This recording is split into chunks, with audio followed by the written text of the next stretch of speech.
global solutions. The COVID-19 pandemic is one of those global challenges that transcends territorial, political, religious, and certainly academic boundaries. No country can combat COVID-19 alone. There is a strong need for an international scientific collaboration. We need to work together in an unprecedented and inclusive partnership to combat a pandemic like this. It is imperative to utilize all accessible resources in an efficient and utilitarian manner. Good morning, all. It's a delight to welcome you to today's session of Indraprastha webinar series. Keeping in mind the current scenario, the theme, as already told by Dr. Shipra, is International Scientific Cooperation. For today's session, we have with us Dr. D.D. Sarma, J.N. Tata Chair Professor, Indian Institute of Science, Bangalore. Dr. Praveen Kumar S, Department of Science and Technology, India. And Dr. Raj Das will be joining us soon. He's from RMIT University, Melbourne, Australia. It's an honor for all of us to have speakers of such proficiency and prestige. Thank you all for accepting our invitation. All of you have inspired many minds with your talent and rapport. Looking forward to all the interesting talks lined up in today's session. Thank you. Over to you, Shipra. Thank you, ma'am. So the first speaker for the day is Professor Dipankar Das Sarma. Professor Sarma works as a professor in IISc Bangalore. He obtained the MSc in Physics from IIT Kanpur and PhD from Indian Institute of Sciences, Bangalore. He worked as guest scientist in Germany. He was a visiting professor at University of Tokyo and the ISM CNR Rome and Trieste. He is a member for the Center of Condensed Matter Theory, Department of Physics, IISc. He is J.N. Tata Chair Professor. He was MLS Chair Professor of Physics and Chairman, Center of Advanced Material, IACS, for some time. He is also Honorary Professor of Jawaharlal Nehru Center for Advanced Scientific Research, Bangalore, and SNBNCBS, Kolkata. He is also Adjunct Professor at TIFR and IIFER, Kolkata. Professor Sharma has worked extensively on physics and chemistry of materials with special emphasis on nanomaterials and strongly correlated materials. He has made significant contributions in the field of electron spectroscopy, material synthesis, and in understanding their electronic, magnetic, dielectric, and optical properties, combining a variety of experimental techniques with theoretical investigations.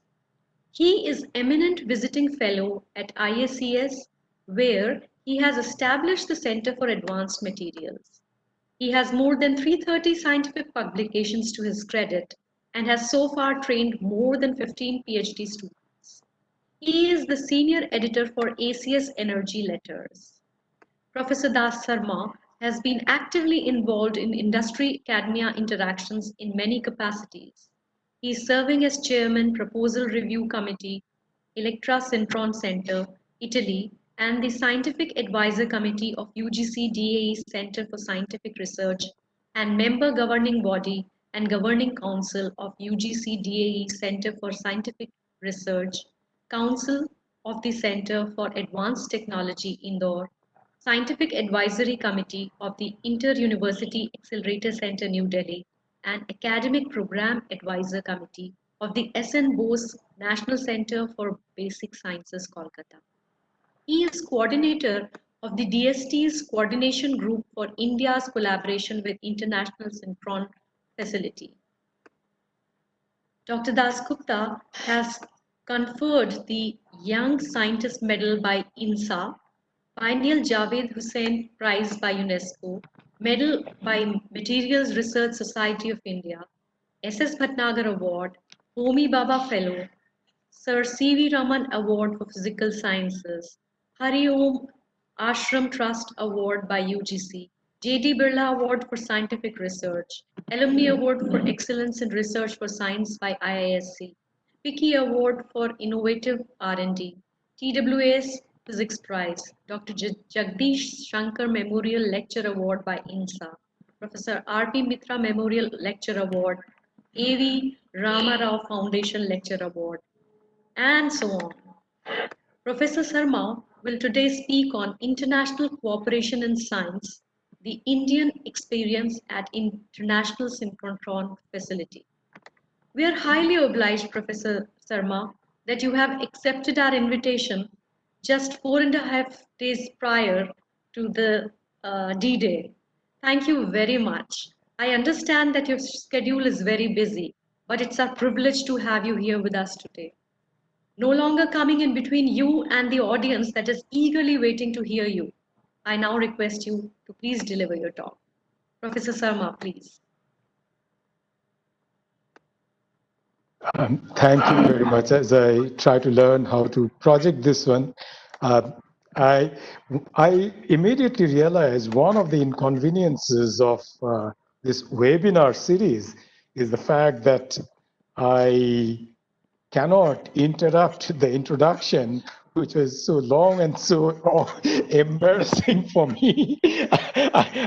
In a real physical presence, I would have walked up to you and sort of snatched away your microphone to stop, because otherwise all the young participants who are listening are wondering, when does this guy work at all if he is all the time in committees like this, right?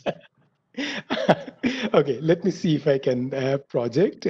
We did try that, it worked. And are you seeing my screen by any chance, any of you yet? Not yet. Not yet. Not yet. Let's say share content, share. Yeah, it is there.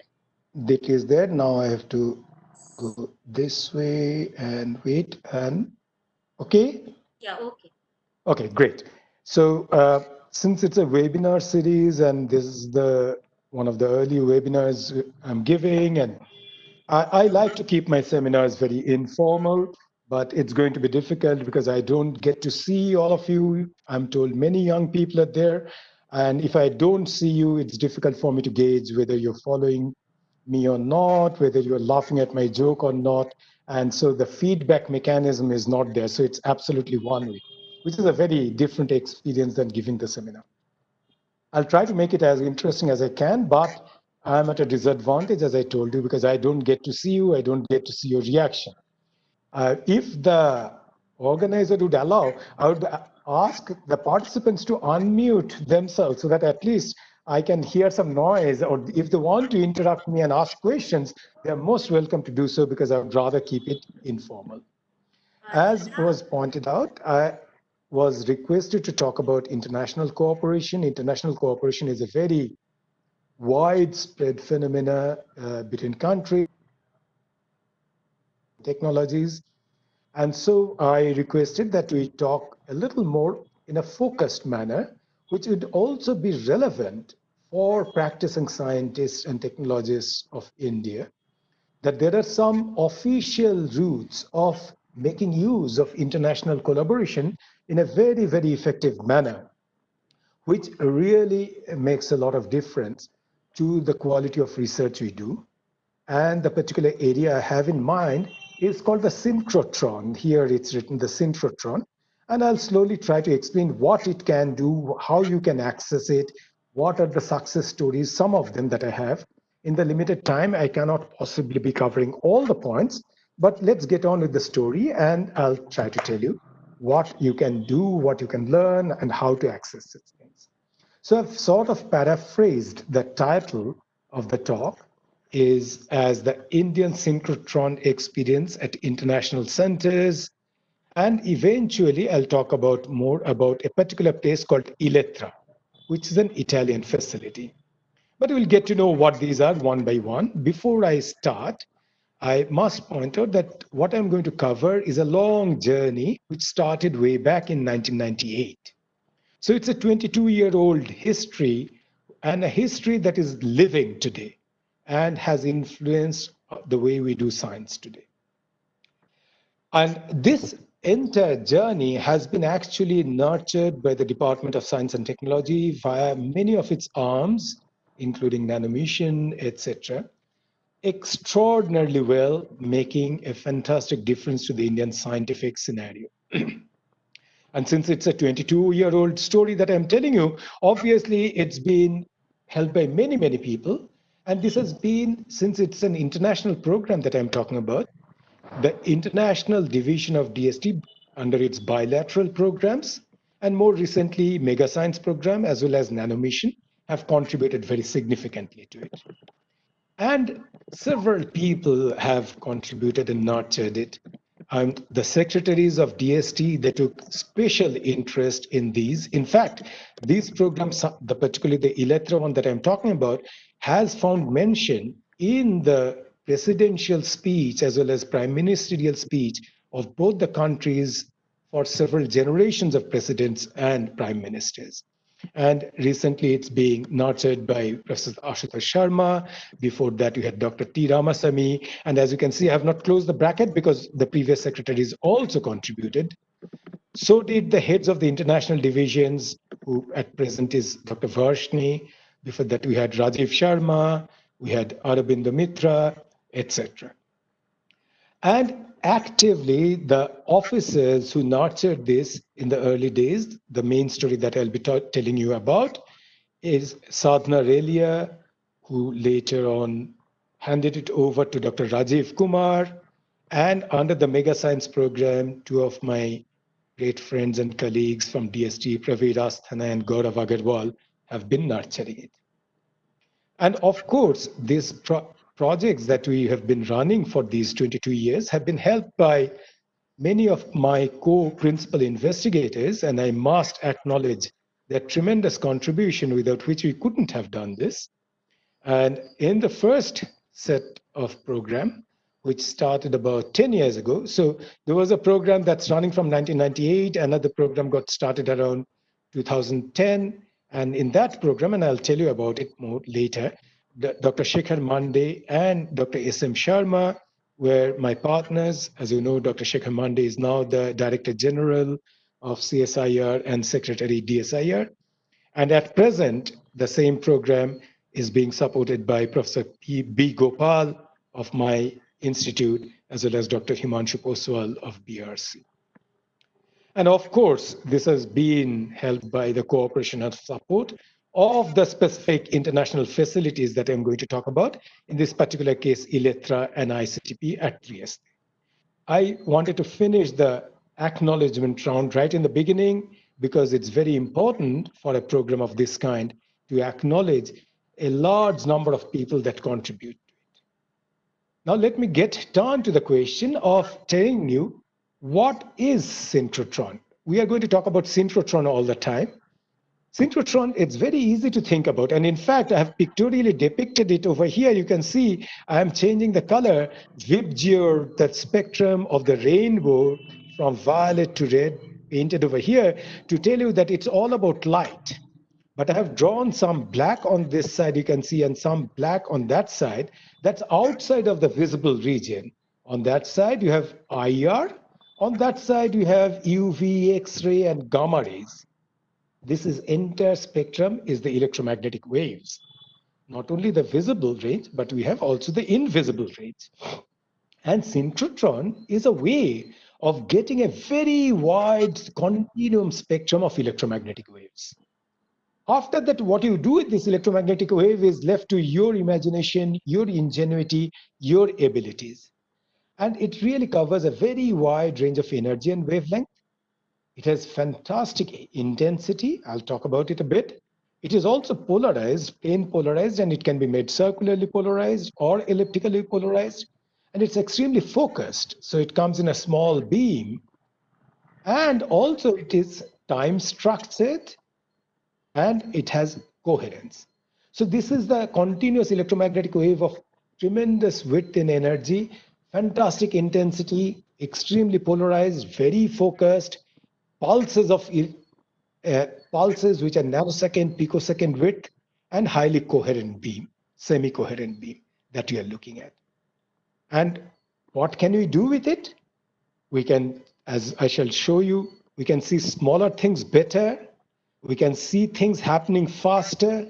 and we can make more sensitive measurements. And typically, these facilities are very expensive. They run into a fraction of $1 billion to set it up. And I'll give you a scale image of photos to give you an idea how large this scale can be. So these are simultaneously used by many, many groups. You would have 30 to 50 groups from all over the world coming, each group consisting of about 3 people, and then assisted by people of the particular facility. So at any given time, you'll have 200 people working in this facility, and it runs 24 hours a day and 7 days a week.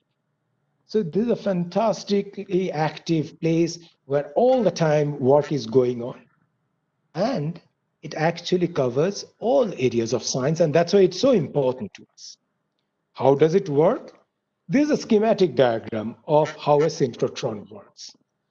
What happens is, let me show you this point where I'm now putting my laser pointer at. We generate some electrons with an electron gun. Those electrons generated here through this linear part is accelerated at this point, and this is a linear accelerator which accelerates the electron, and then electron gets in here and made to go round and round. It's called the booster, where it is accelerated to a speed close to that of light. It's a fantastic speed that we get. Something like 99.999% of speed of light it achieves. And once it is achieved the kind of energy that we want, we kick it out and put it into this outer ring, which is called the storage ring. And this storage ring, the electron is made to go round and round forever. So the synchrotron facilities are also called storage ring because they store electron going round and round at a fantastic speed. Anything that is going round must be accelerated, as you know, because Newton's first law says if I don't accelerate, if I don't apply force, then the object will go in a straight line with a constant velocity. Here, the velocity is changing continuously. Speed doesn't change, but the velocity changes because the direction is changing. And that means there's a centripetal force being applied to the electron, and that's why it's rotating. And electromagnetism tells us any accelerating charged particle must radiate electromagnetic wave. And that's the reason why these electrons, as they go down, because they're accelerating, they emanate electromagnetic wave. Those electromagnetic waves you can see are drawn with this white dashed line you can see here. They come out in straight line, go into these little buildings, little hutches as we call them, and you can do experiments inside these hutches with this electromagnetic wave coming in from the accelerating electrons from there. That is the way this thing works. And here is a movie for you, and this is how it looks inside. And this movie, let me get it started for you. I don't know how to get it started. Maybe I have to first get rid of the laser pointer, and then, yes. You can see now if I try to get the laser pointer back, oh, and then it will stop. Okay, so my pointer, you can see, this is the place where the electrons would be generated. It's coming here. The electrons are generated here, accelerated through here. These are the electrons, and then they get into the storage ring. In the storage ring, they go round because these are the magnets here. They bend the path. They come in straight line, they bend the path, another straight line, bend the path, and they keep going down. And in this bending stage, they give out electromagnetic waves. So they lose energy. When they lose energy, I must give energy again. And this device here keeps pumping in energy. And since they're rotating and giving out energy, electromagnetic waves are going out. And they travel down these beams, as you can see. And I can put these beams to collect the electromagnetic wave that comes down like this, very wide wavelength. I put a monochromator here, and you see it broadens, and I can pick out the wavelength I want, and I can do a spectroscopy that I want at the end. And in this particular case, I'm doing electron spectroscopy. I can do other spectroscopies too. So the inside, this is all schematic. Now I'm showing you what it actually looks like. The bending magnet that I told you, which actually takes the electron was going straight and then suddenly begins to bend. The reason it bends because I apply a magnetic field. That magnetic field is applied by this magnet that is here. This is called the bending magnet. It's a massive object. As you can see, it is about 7 or 8 tons in weight. And inside here is a very thin tube that is running along this line. And these are the bending magnet stages. And these objects that you're seeing actually bunch the electrons together. These are quadrupolar and octupolar magnets, and they try to bunch the electrons together, and the magnets then bending magnets and bend them. This is the way. And this thing object that you're seeing, the big wall on which two people are sitting, that gives you an idea of the size of the thing, are called the shields, because there's huge amount of radiation here, because the electrons are rotating at a very high speed and accelerating. So those will kill people if these walls were not there, and only the relevant part of the beam we take out from these straight lines you see. The electron bending here gives out light. Let me get back my laser pointer. Okay.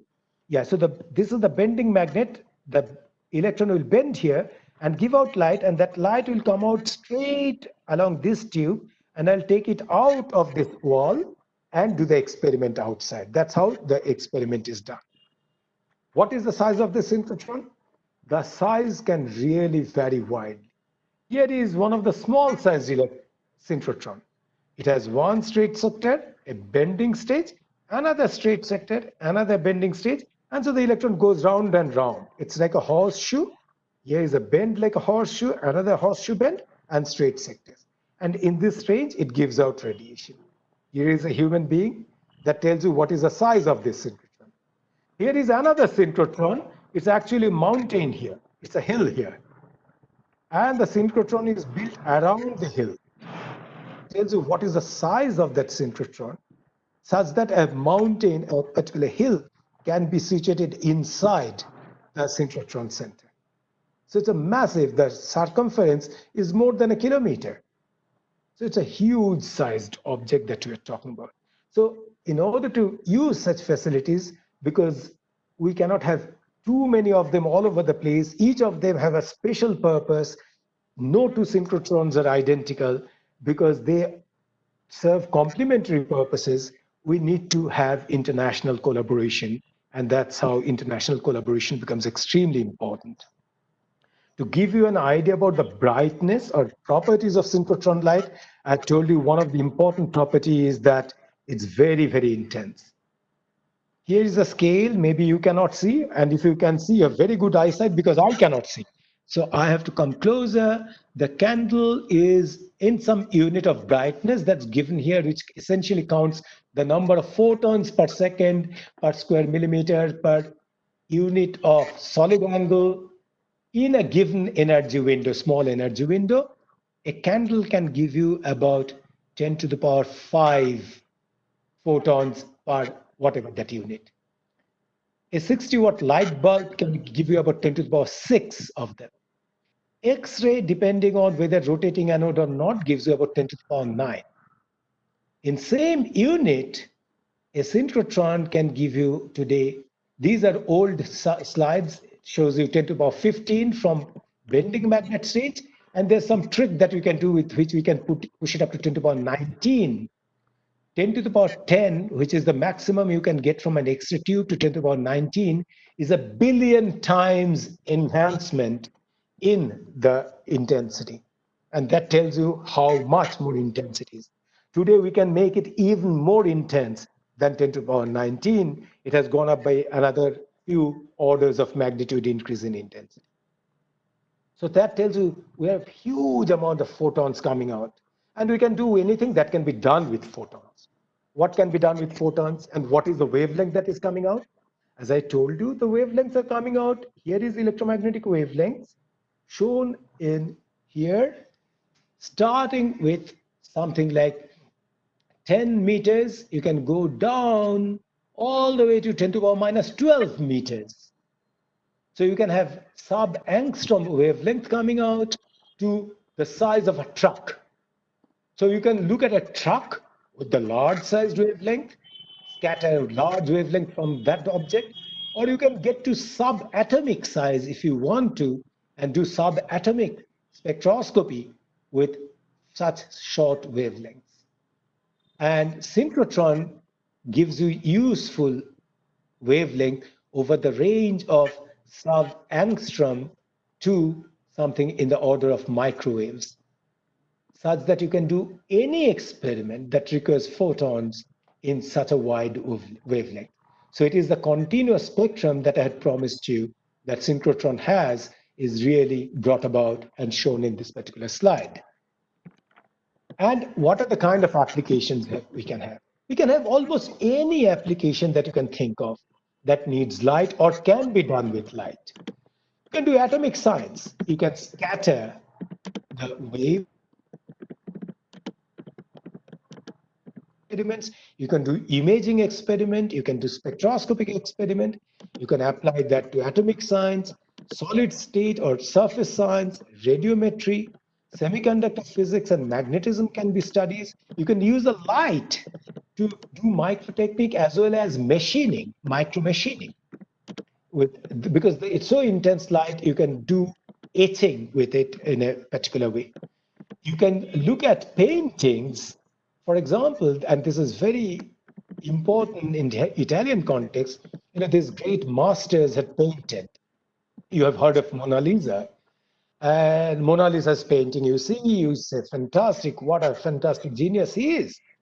And then it turns out that that painting is actually many, many layers of painting that the painter had done. Leonardo da Vinci didn't do the painting in one day, nor did he do the finished job right in the beginning. He covered up his original painting with other paints on top and other paints on top and other paints on top. And we can look at these various layers of what he had drawn in painting, layer resolved manner by using synchrotron. And the electrosynchrotron is very famous for understanding such very many applications, not only in old painting, but in archaeology in general, because it can see various layers which are not visible otherwise. Of course, it can do tomography, it can do biology, it can do material analysis. The number of applications are literally limited by our own imagination and ingenuity. Because after all, what you have an energy resolution of the photons that are coming out, because you can pick out whichever energy you want. So you can do spectroscopy with it. You have a momentum resolution because it's coming in a well-defined direction with a well-defined energy. So it has momentum is perfectly defined. So we can do very good scattering experiments. Since it comes in a very tightly bunched manner, its position is very well defined, and you can point by point look at anything, and so you can do an imaging. And since I told you it has a time structure, it's a pulsed one, pulses. So I can give one pulse and see what is happening, then give another pulse, see what is happening. That means I can look at the time evolution of any system and look at the dynamics. Under spectroscopy, listed here, as you can see, you can do low energy spectroscopy, X-ray absorption spectroscopy, hard X-ray spectroscopy of the kind that X-ray absorption, XFs. You can do even all kinds of spectroscopy. Really, Mossberg spectroscopy also can be done with the hard X-rays that are coming out. You can do optics, calibration, metrology also. Scattering, diffraction experiments, hard X-ray diffraction, which is normal material science. You can do protein crystallography. You can do scattering, pure scattering experiment, not diffraction, and soft X-ray scattering experiments, which are very important today. And you can also do similar kind of imaging as well as lithography, which is doing designing and patterning to make devices. So all this can be done. Now, let me tell you, I've given you glimpses. I don't want to spend too much time on the science that can be done, but let me tell you what are the available avenues that are there for Indian scientists. Because if you would like to use it, you need to know what is there available, what can be done, what cannot be done. Now, there are national facilities I must point out to you before I tell you about international facilities. There is a synchrotron facility with two storage rings called Indus 1 and Indus 2 at Indore at Rajaramanna CAT Center. It's a center that houses this under Department of Atomic Energy.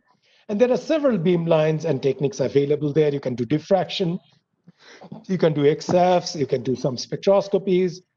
There's some low energy beam lines very strongly, all of you to go and learn and use that facility. They're very good user facilities and very supportive. And this will also not only educate you and give you useful results, it will also help you to understand what you can do. And then you can seek out the international facilities that give you much more specialized abilities. Which are the international facilities available? There is one beamline at Photon Factory, and this was originally the initiative taken by Professor Milan Sanyal, who established ago and is being used by many people in India. It belongs to India, this particular beamline at Photon Factory. You can do particular facility. That is the avenue available. Petra 3 is a synchrotron facility at Hamburg, and that has many different beam lines. You can do diffraction, you can do XFs, you can do hard X-ray spectroscopies, you can do many kind of techniques available there, and one can make use of those in a privileged manner through a certain possibility made possible by the nanomission efforts under DST. Then there is again another nanomission initiative where any reputed synchrotron facility, if you have an accepted proposal, they will support you as long as the proposal is related to nano, because it is supported by nano mission. These are the three possibilities that exist. The fourth possibility and the fourth, fifth, and sixth possibility that I'm going to talk about are all related to Electra. There is a possibility that any beamline at Electra you can make use of, but it is an internationally open competition. You have to submit a proposal, and if the proposal review committee finds that your proposal is good, then they give marking, and according to the availability, if you win the competition, you get a beam time. And if you get a beam time, then there's a bilateral program between India and Italy, as I said, supported by DST and run through IISc, that will support your travel from DST and your staying expenses from Italian government while doing the experiment at Elettra. There's a dedicated Indo-Italian beamline for high-pressure diffraction at Elettra. This is owned 50% by the Indian community. So 50% of the time is dedicated for Indian users. And so there is no international competition for that. It is a privileged access because India invested the money, and you can submit proposals, but you still have to submit proposal. It still has to be evaluated, because it may be that one submits a proposal, I submit a proposal that cannot be done at that experimental phase. So it has to be evaluated by the committee. And once it is approved that it can be done, it gets supported both for travel and stay by a project funded by DST and managed through IISc. Similarly, exactly similarly, there's another beamline which is for protein crystallography, a very fancy protein crystallography beamline, very powerful, where again 50% of the beam time is privilegedly owned by Indian community, and you can access that for doing experiments. As I've already pointed out, first three facilities are managed by JNCSR, and for these, if you go to the JNCSR, Jawaharlal Nehru Center for Advanced Scientific Research, it's an institute at Bangalore, and their website will tell you what you need to do to access any of these facilities. The subsequent three, these three are managed by IISc through funding coming from DST. Here also the funding comes from DST, and I'll tell you how to access this if you are interested in these, and in a moment. Let me before that tell you the Electra experience, because as I told you, in this particular program, this any beamline program, which is the bilateral program between India and Italy, which is supported by both the governments, because it sees great advantage in bringing together scientists from both sides. So it gets supported financially and politically from both sides, has been running since 1998. And these two beamlines are the ones that I talked about, were introduced starting from 2010. 2010 is when we started building them, and they've been operational from 2016, and they're full term use now, and you can use them if you want to. And that has started more recently. So there is an experience that has been built up over the last 22 years, and that's a story I would like to tell you in a moment. I don't want you to read this overview. This is a flyer that we had brought out about 2 years ago. And in fact, if any of you interested in receiving a copy of this flyer, in my last slide, I'll show you an email address. If you send an email to that address, don't send me the request because this is handled by another office. They will be able to send you the flyer if you're interested in it because it gives you a lot of details. But the overview up to 2018, so for 20 years, so 2 more years have passed since then. It's a 20 years of collaboration, actually now 22. Two co-finance beamline that I told you about, the high pressure beamline and the macromolecular beamline, have been constructed because of this fantastic collaboration. More than 1,100 Indian proposals have been submitted to ILETRA over these 20 years. And it's some more now. Of course, 2 more years have passed. More than 350 groups visits have taken place of Indian people, Indian scientists, more than 350, about 400 Indian scientists have gone there and done experiments over these years. 2 years ago, there were about 525 papers that have been published based on this bilateral program. You can imagine the footprint of this program has been immense. By now, it's about 600 publications, I would expect, and still counting. I think it is in terms of these numbers and the spread, it is possibly the most successful bilateral program of India international cooperation in science and technology. I do not know of any other which has had a footprint so wide and so successful. And that's why there is no wonder that it finds place in the speeches of the country's prime ministers and presidents when they give joint declarations. And we are very proud to have played a small part in this particular activity. This is the genesis, and there's a story. It started with a visit in 1998, a 4-member team that went there.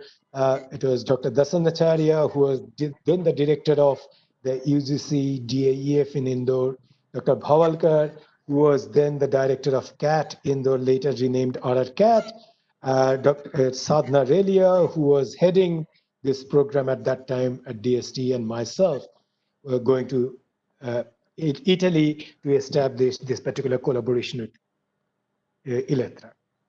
But what I'm trying to show you in this map here that is shown over there, you can see that there are many dots. The size of the dot tells you the presence of a country in ILETRA activity. Here is India. You can see the Indian dot is pretty large. The largest dot is, of course, the Italy here. All other dot sizes, Germany and France, are comparable to India. But India today is the second largest, of course, leaving Italy out. In fact, that plot is here. And let me show you the plot in an expanded manner, where the various countries are shown over there. In black, we show the number of proposals that were submitted. In red, we show the number of proposals that got accepted through this international competition. This is Italy, of course, it's the Italian synchrotron, and they have many privileged access. The Indian, the number of proposal-wise, we're the second largest contributor.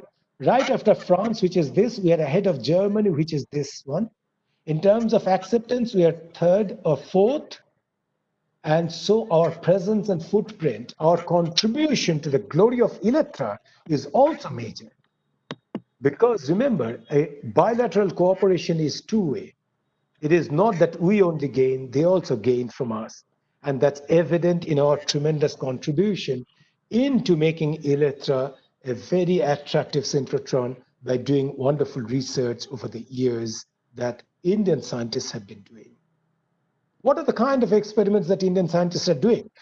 Think of this is the storage ring, right? I told you storage ring, the electrons going round and round and giving out light. Those lights travel down the straight path, and there's the name of the beam line where you can do experiments. And if there is a blue dot at the end, that means this is a beamline that the Indians used. And you can see Indians have used almost everything. The two that they have not used, Lilith here, DXRL here, and there may be one more. Yeah, and nanoscale here, free electron laser here. The Lilith DXRL are the sort of micromechanics or device physics related activity, which India doesn't have so much of interest in. But otherwise, all the beamlines have been used by Indian scientists. Two of these beamlines here you can see have the Indian flag. It's owned, 50% of it is owned by India. XRD2 is the macromolecular beamline for protein crystallography, and this is a high pressure diffraction beamline. So here you have privileged access, and for all this beamline, you have internationally competitive access by the bilateral program. The two beamlines that I showed you were actually inaugurated in, as you can see, in 2016, October 2016, by the Secretary of DST, Ashutosh Sharma, and the Potentiary Minister of Italy. This is Dr. Rajiv Kumar, who is the officer nurturing the Indo-Italian beamline, Indo-Italian Access bilateral program. You can see Professor Shekhar Mande, DGCSIR today, who was the co-PI of the program there. Here you can see Dr. Gaurav Agarwal, who is nurturing these two beamlines by a direct program under the mega science of DST. This is the robotic arm, this is the beam line, and this is the cooling line. This is the stage where the crystal is held and the beam is coming in. This is the very fancy X-ray detector here. And this robotic arm can very fast change the samples. This is the protein crystallography beamline.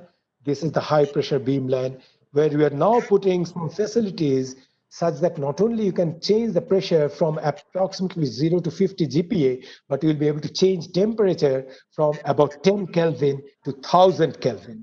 And you will be also able to do Raman spectroscopy while applying pressure, while doing the diffraction on the same sample at the same time.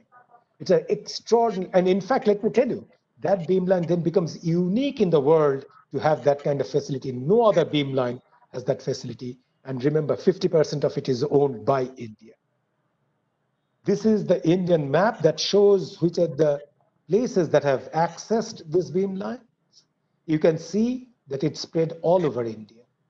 That's the reason I'm so proud. Very small places have also had access to these beamline and this facility through this program. So it is not just some privileged institution has access to it. And you can see the number of proposals I have already talked about, number of publications, how it has gone up. This is a 2-year-old data. So there are more number of data here and also more added together. And you can see JAX, you can see PRL, you can Science, Angewandte. There are all kind of very high profile journals that have been published. These are typical data taken from these publications. These are all part of the flyer. So I'm not going to spend time on it. If you're interested, send a request. We'll send you the flyer because I'm running out of time. I should really close it now. This is a bird's eye view. This is the Synchrotron Center. You can see that's a very large, and there are all these user programs around and buildings and facilities. There's an inside view. You're going over the beam line here. And this is what you can do with the beamline imaging. Here's seminar going on. Here people working at the beamlines, another beamline, the Indian team working there, etc. So it's beautiful there. If you're interested, you should indeed go there. And this is some more of the same thing. Oh, I should have suppressed this, sorry. Oh, it keeps coming. Okay. And now the final slide to tell you the contact for general access. You can get information for this general access, meaning the bilateral program for all the beamlines, not the two that are specific ownership is there of India. The nodal officer at DST is Dr. Rajiv Kumar. His email address is here. Or you should write to this particular address, electrabeamline@gmail.com. And this is the address. If you write to, you'll also get a copy of the flyer and you can get any information for the bilateral program. And if you are interested in the two beamlines, this is the high pressure beamline and the macromolecular beamline that are co-owned by India. You can get information at these two URLs. And the person in charge, my partners, Professor Gopal of MBU IISc Bangalore, he is in charge of everything that happens with the macromolecular protein crystallography beamline. You can contact him. And everything that happens on the high pressure beamline is actually Dr. Himanshu Poswal of BRC. He controls it. And with that, let me end my talk thanking all of you for your patience and listening to me. Thank you very much. Thank you so much, Professor Sarma. It was an excellent talk. Your talk on the synchrotron is very, very informative, and it is very valuable for all of us. I now request Yugam to please conduct the question and answer session. Over to you, Yugam. Hello everyone. We have received many questions and we'll be taking first question by Alish Kumar. Amar, could you please unmute Alish Kumar?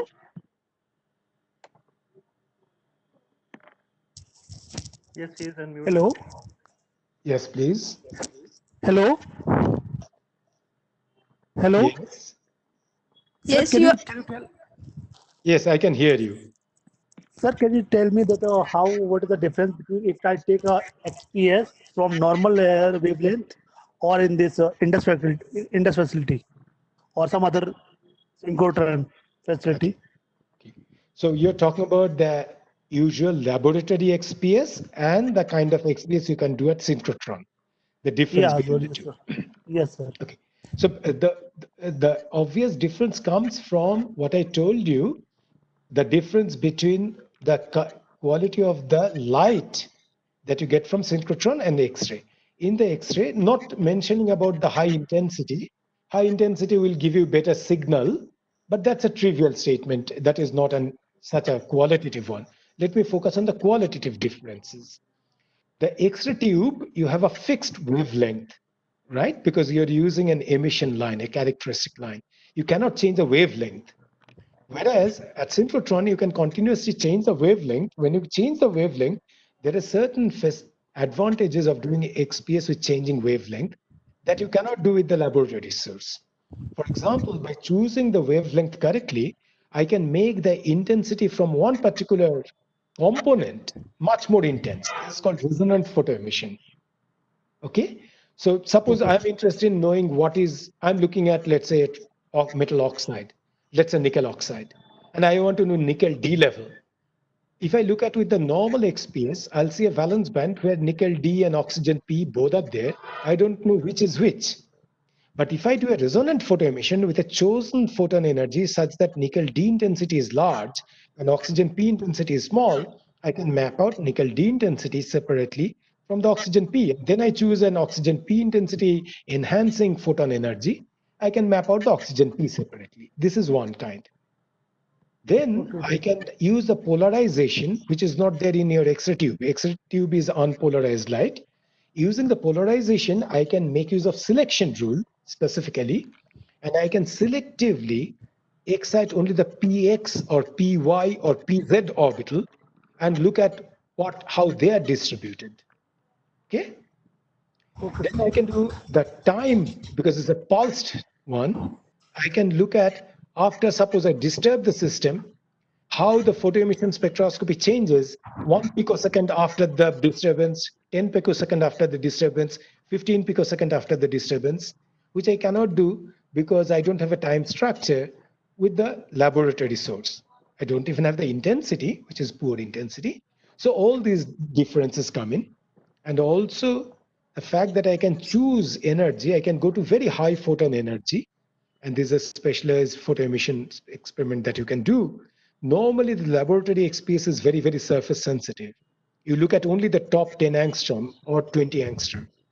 But using very high photon energy, let's say 6 kilo electron volt photons, I can do today experiments where I can see 50 angstrom below the surface or 100 angstrom below the surface. Okay? And that cannot be done with normal laboratory source. So this is a brief answer to your question. Okay, thank you, sir. So the A next question prompt here. is, Okay, I also have a prompt here to say a few things about COVID. We'll come to that at the end, maybe. yeah, sure. So next question is from Ankur. Amar, please unmute Ankur. He is unmute now. Ankur, can you hear us? Ankur? Maybe he lost interest and went off. I think there is some problem at Ankur's end. So we will move on with our next participant, Dr. Chanchal Gupta.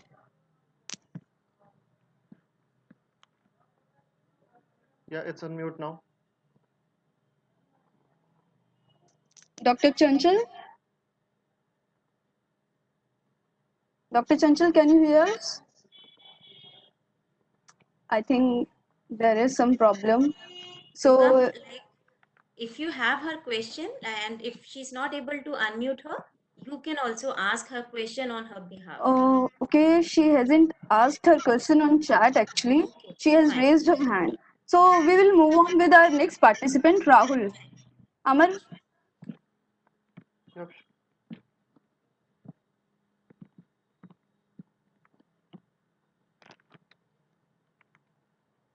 It's unmute now. okay. I think let's move on with Dr. Basant Kumar. Dr. Basant is unmute now. Dr. Basant, you can ask your question now.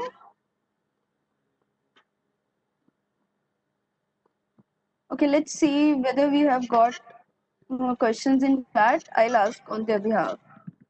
In the chat, you have no question except for that there's a I comment that I should talk yeah, about COVID-19.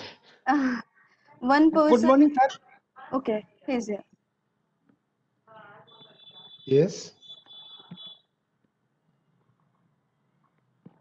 Yes, go ahead.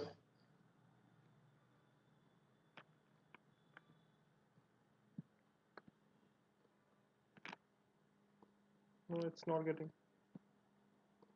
Okay, so Ankur has asked question: what is the strength of the magnet? Strength of the? Magnet. Magnet. Many Tesla. It's in the order of Tesla.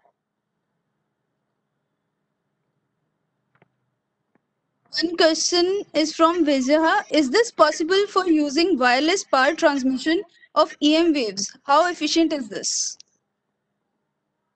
Wireless transmission of EM EM waves waves. How efficient is this? for doing what? Is EM it waves are, here the EM wave is being transmitted wirelessly. It travels through free space, of course. And so I'm not very sure if I understand the question, because here the EM wave that I talked about, the synchrotron radiation that is generated, travels through space. So it is wireless. So I'm not sure. Yeah, the question is not that clear. So thank you so much, sir. Let's move on to our next session. Over to you, Shipra ma'am. Thank you very much.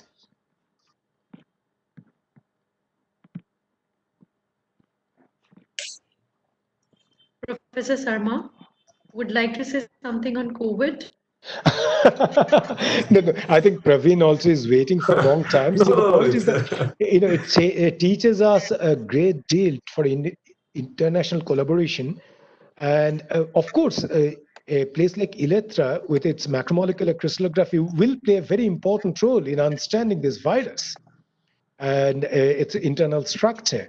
And there would be experiments done, and I'm sure that if anybody is interested, the macromolecular diffraction beamline should be used, and there would be an imprint of synchrotron investigation in this.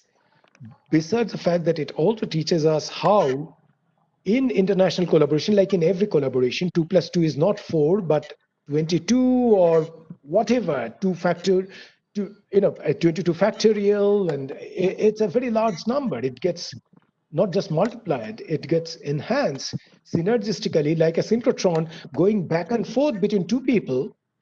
Ideas get concretized and a fantastic kind of things happen. So I don't want to talk about COVID-19 itself. COVID-19 is the need of the hour. We are trying to understand ourselves, we have no expertise in this field, but we have been looking at the data, trying to understand, simply because it's a challenge to entire humanity, and I think all of us should be concerned about it and look at it.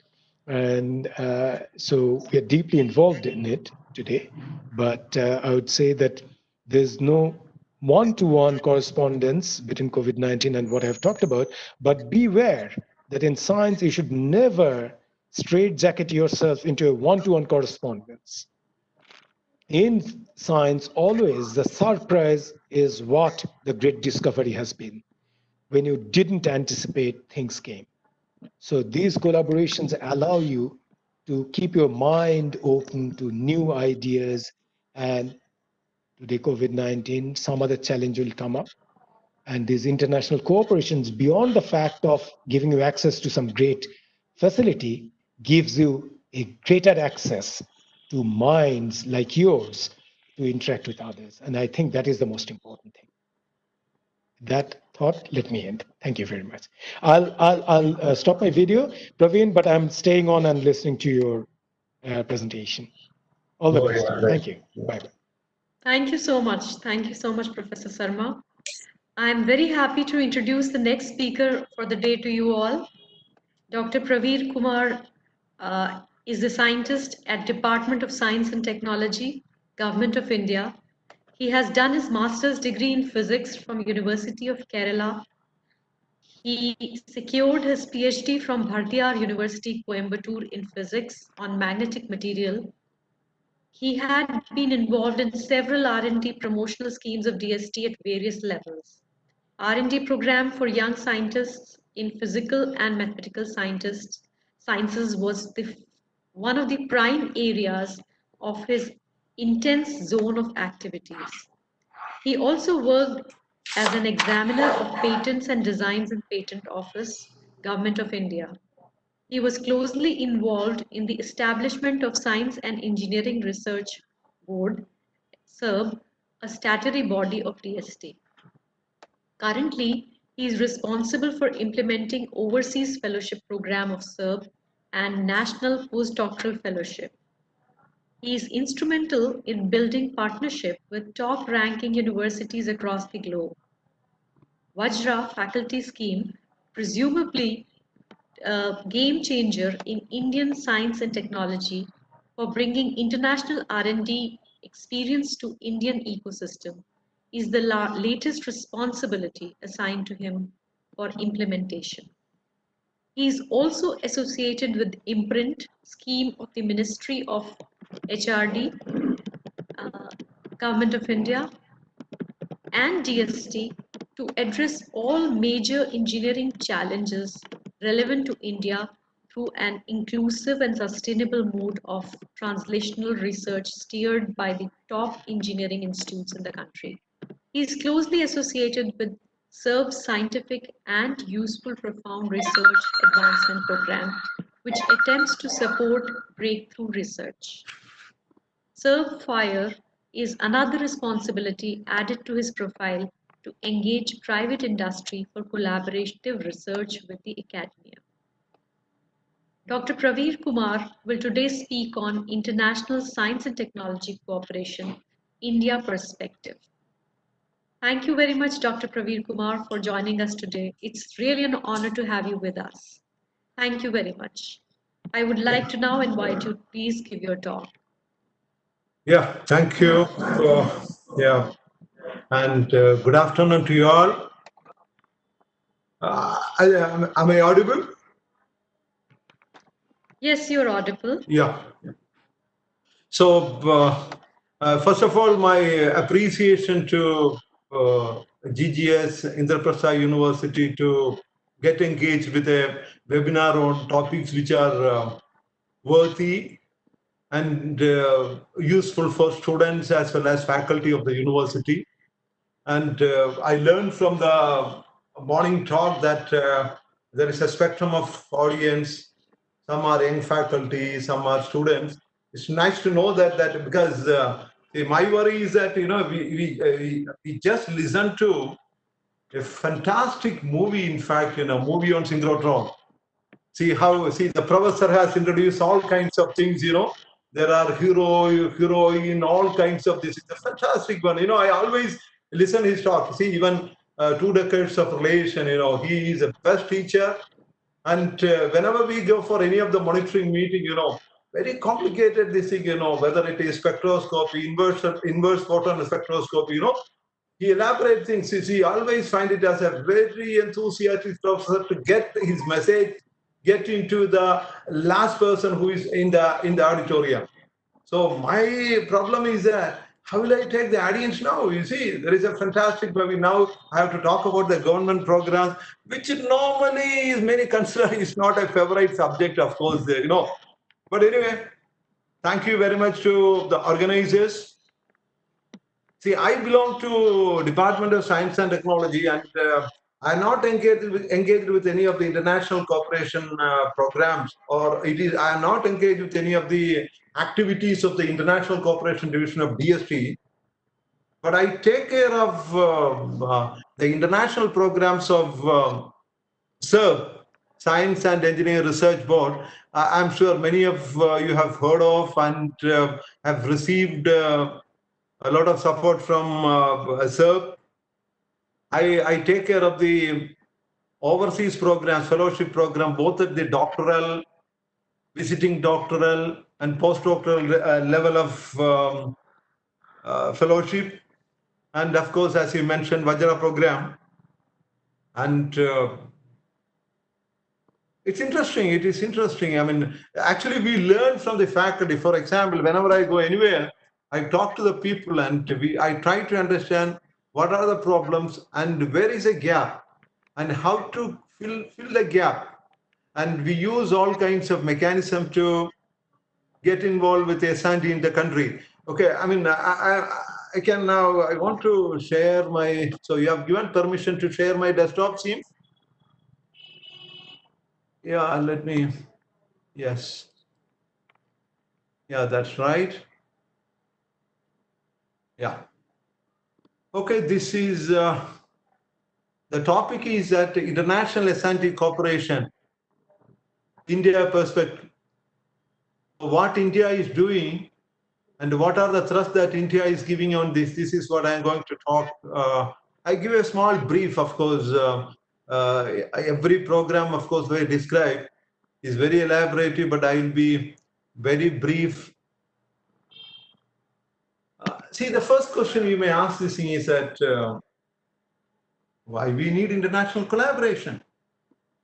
And I try, see, we have several answers, but I thought the one which is relevant at this point in time is, for example, see the heading itself, this is a Nature Index article, scientists collaborate more when disaster strikes. I think it's very relevant. And the scientists teaming up when things fall apart, good message. This is what really is happening. Actually, the entire world is looking at the scientists for some solution. See, you might have observed reports on COVID-19 and about the vaccines and all.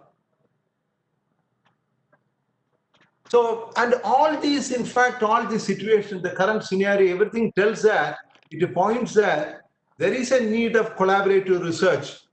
And what are the prospects of that collaborative research? We'll, of course, come across. Many of the people are knowing, but I just want These are the opportunities which is available in the country, and these are the positive aspects of collaboration. So that's why, though many of the things are known to the audience, but I'd like to stress some of the points there. See, actually, the nature index, if you, some of the very recent nature index data shows that the international collaboration is on rising path. And one of the reports says that, see, in the last 15 years, the research collaboration has tripled. And this clearly tells us that there is a need to collaborate to tackle issues concerning the mankind. See, you have to remember one thing. The situation now is we are facing right now due to COVID-19 was not different from the scenario happened way back in 1918 due to Spanish flu. See, at that point in time, no vaccine for Spanish flu. Nothing was there. And even the people, nobody knows that it is caused by virus. So that was the situation. In 1918, lakhs of people, in fact, perished because of the Spanish flu. And 1930 only come to know that it is caused by virus, not by bacteria, and fortify the vaccine. The situation is exactly the same. COVID pandemic, and we are posing the same question which was posed in 1918, no vaccine. So what to do that? So that means there is a gigantic role that the scientists need to play, because the entire world is looking at them. The entire world.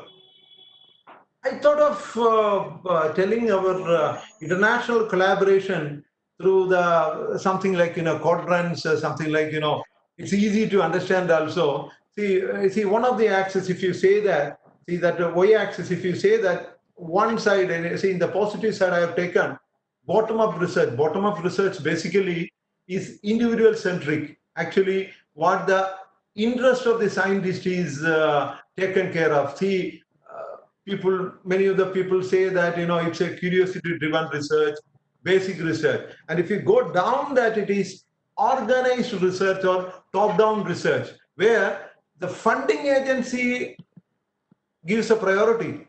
It sets a target. It sets the agenda. So that is about the one axis. And if you go towards the left side, and you can see that basically, see, it talks about distributed research, scattered. And towards the right, it is centralized, focus, lab-based, equipment-based. So that is what so let us try to understand what the things are happening there. For example, I told about the first quadrant, it indicates, see, actually, these are all resource-dependent programs. And we have a national program, of course, Professor DD is well aware of, it's a national program, IRPA kind of things, it is centralized. Government say that, you submit your application in the priority areas, but the scientists can decide what is the priority. So it's a kind of, that is why, so it's a resource dependent funding pattern. And if you come to second quadrant, it is researcher intensive. It is spontaneous. Actually, we talk about the spontaneous research, and it is distributed. It's not. It is a distributed spontaneous research. It's a researcher intensive this thing. And when coming back to the third quadrant,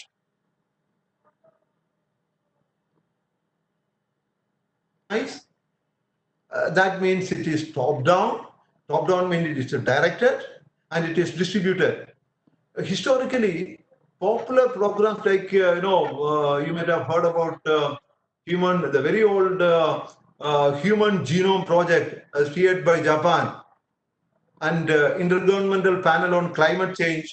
They're all fall in this dynamic cooperation. And coming to the fourth quadrant, this is also very important. Actually, today's talk basically by Professor D.D. Sarma is on the magic of this mega science. It is equipment intensive, it is a lab intensive, and are directed. And there is a large amount of directed thoughts have gone into that. So that is about the mega science. And of course, all these, the Electra, Photon Factory, CERN projects, ITER, LIGO, etc., in fact, fall under this mega science program. Or you see that? I said all kinds of these programs and all. It should be remembered that each of these different set of programs require different approach to management, assessment, and also evaluation. One yardstick which is used to, in fact, measure the research intensive program is not applicable to the mega science program. So we have to design that. And designing is very important. That is why we always take input from scientists like Professor D.D. Sarma in designing programs. So this is a basic, content of international governance. This I already explained.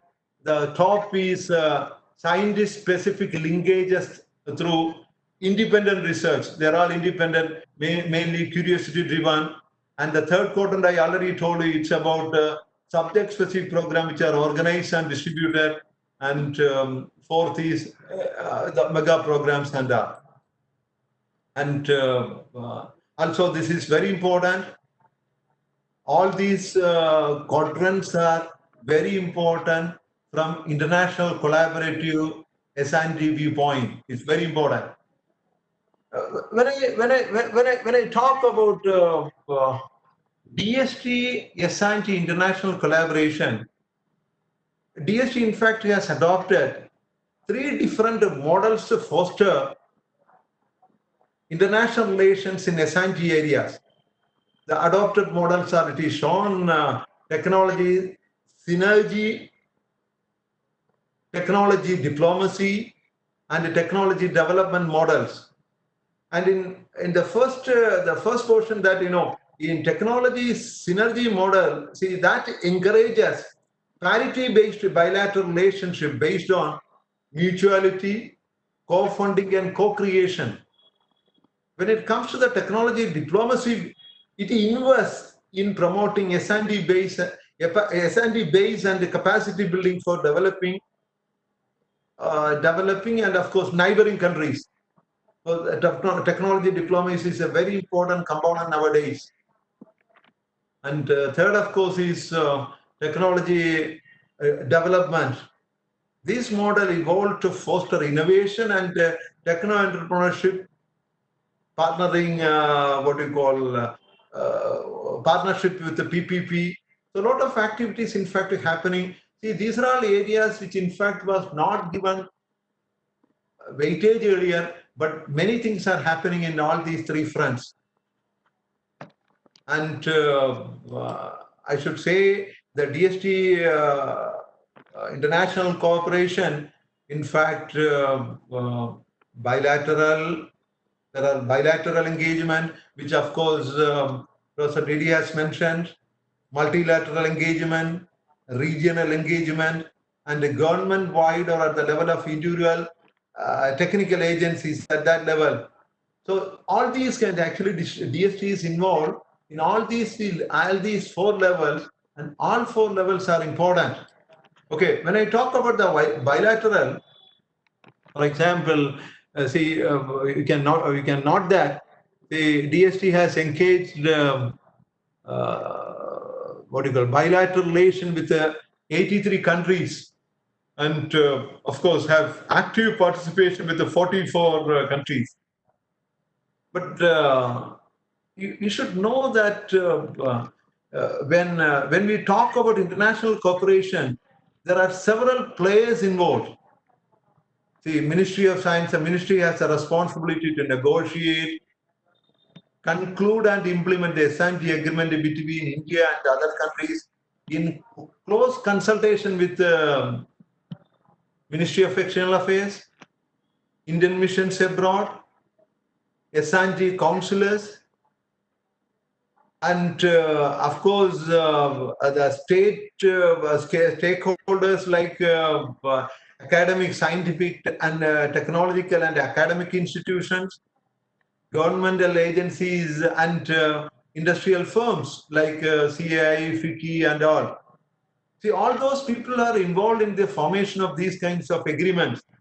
And agreements are also at different levels. Some are at treaty level, some are at the level of MOU or Memorandum of Understanding or Agreement, and some case exchange of letters, and we better call it letter of intent and all. And some cases at the project level, say for example, the director who is managing the project, in fact, write to the counterpart. So at the agreement at the project level, then there are equipment level, equipment sharing agreement. So there are different aspects. So we have, as I mentioned, there are 44 active bilateral programs. For example, we have strategic cooperation with Australia, France, Germany, Israel, Japan, Russia, South Korea, UK, USA, and a reciprocal cooperation with Brazil, Canada. So there are a large number of countries. I mentioned it's a 44 number. And you can also see that, the multilateral programs. So all kinds of very important multilateral. See, European Union, very important. Even I have a program with the European Union for mobility of Indian researchers. Indian researchers allowed to go to the labs of grandees of European Union mechanism. So we support them. So there are mobility schemes. So these are all very extensive, very elaborate programs which department is engaged with. There are so many tools to support. You can see this. Everybody knows that, for example, for engaging into any kind of collaboration or partnership, contact building is important. See, we should know there are a large number of joint workshops, exhibitions, student internship, and obviously Nobel laureates coming and giving lectures and all. Then R&D support is obvious. R&D support, projects. There are advanced schools and the consortia project. There are clusters. So all kinds of tools that the department uses to identify the potential country to engage with. But see, what I'm talking is about the international engagement. But you see, you also have to see, this is what, reciprocal. You have to see how our country is prepared to have this international engagement. So you have to keep set your house right. Okay, in the sense, the rules, regulation that the national rules and regulation. For example, see, when you talk about, see, these are what you call some of the mechanisms which internally one has to do before getting into international programs, because the other party also look into different aspects. For example, what is the scientific ethics and plagiarism that the country is having? How the other country is prepared with this thing? So how do you make that? So actually these aspects are in fact a concern to us to make our house in order. For example, see, conflict of interest and code of conduct. We should in fact follow. The national program should have taken care of this thing. And the scientific ethics and plagiarism, how do we check this plagiarism? Whether the mechanisms are put in place. So, and also, see, this is the last one, scientific social responsibility is very important. When you are getting funding from government, and see, of course, we mentioned that the support can be even given to the curiosity-driven research, basic research. But you also have to see that the part of your time, you are using it for the people from the society, from students. You call the students and give them lectures. So there are a lot of aspects there, of course. So these are all internal settings so that we are in fact at par with international bodies. So it is a kind of global setting internally. Now, see, I will not, because I know that these international programs, in fact, each area, for example, policy, see this particular factor, strong foreign policy motivation. That there itself we can talk many aspects of that thing. So, and the interesting is that we have a very strong foreign policy motivation, and to emphasize the application of S&T for development of international cooperation. Actually, the allocation of business rules, in fact, to empower Department of Science and Technology to take care of these kinds of negotiation. So the law itself, in fact, give DST to negotiate, to talk about the stakeholders and to get into policy which is to be used for framing many such collaborations. And I can tell you about the next one. This is very important. Science, diplomacy. Now there are a large number of, in fact, talk on science diplomacy.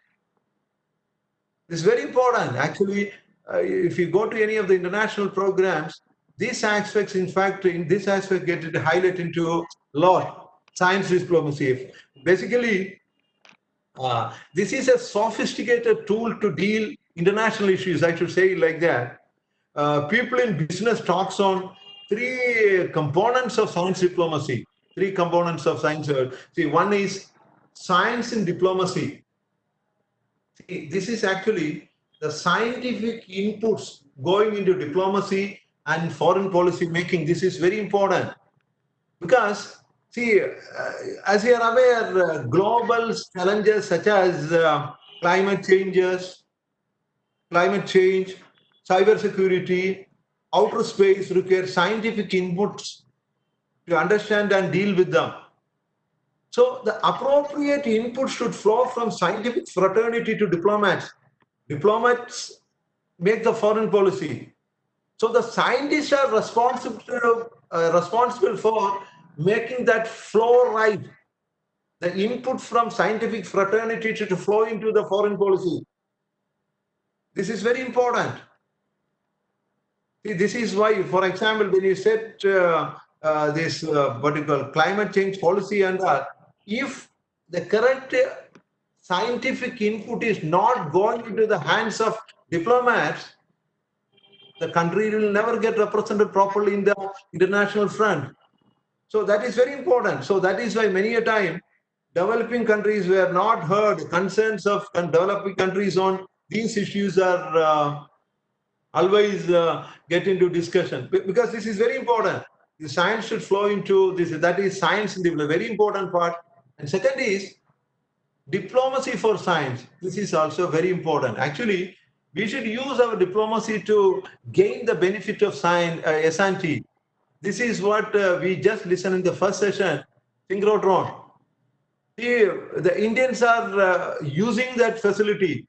And so such kinds of facility is not created in a day. There are a lot of diplomatic efforts gone into that strategy, gone into that to get that particular facility available to the Indian scientists. So the diplomacy for science is very important. Mega science demands heavy investment. It may not be, it may be beyond the ability of a single country to finance this, because all these mega science projects are very high cost ones. And even the developed countries like USA has not always been able to catch up with the mega science programs. So one example I can tell you is that, the Large Particle Accelerator project in Texas, and USA has to abandon that. But the CERN has come up because it is a big collaboration. So people have to, so how do you get admitted to these kinds of big collaboration? Diplomacy is the thing. So diplomacy for science is very important. We missed chances earlier. For example, Human Genome Project. India is not a partner. International Space Station, we are not a partner. So we have to make sure that the appropriate level of engagement, diplomatic engagement, is required to get for science. And the last one is science for diplomacy. Science for diplomacy. Actually, this talks really about using S&T collaboration. So you have differences in many things, but you can use science. You can use science to scientific cooperation to build bridges between countries which have troubled relations. Maybe the scientists being more objective can work together in problems of common interest, because there are several issues: air pollution, weather forecasting. So all these things we need collective wisdom. So even though the countries have differences, they can work for a common agenda. And many people say that the sea-shame project at Amman is an example where a lot of political difference, Israel, Iran, all those people are working for this particular project. So these inputs are very important. So that is why this science diplomacy is at center stage now. And there are challenges. And we have to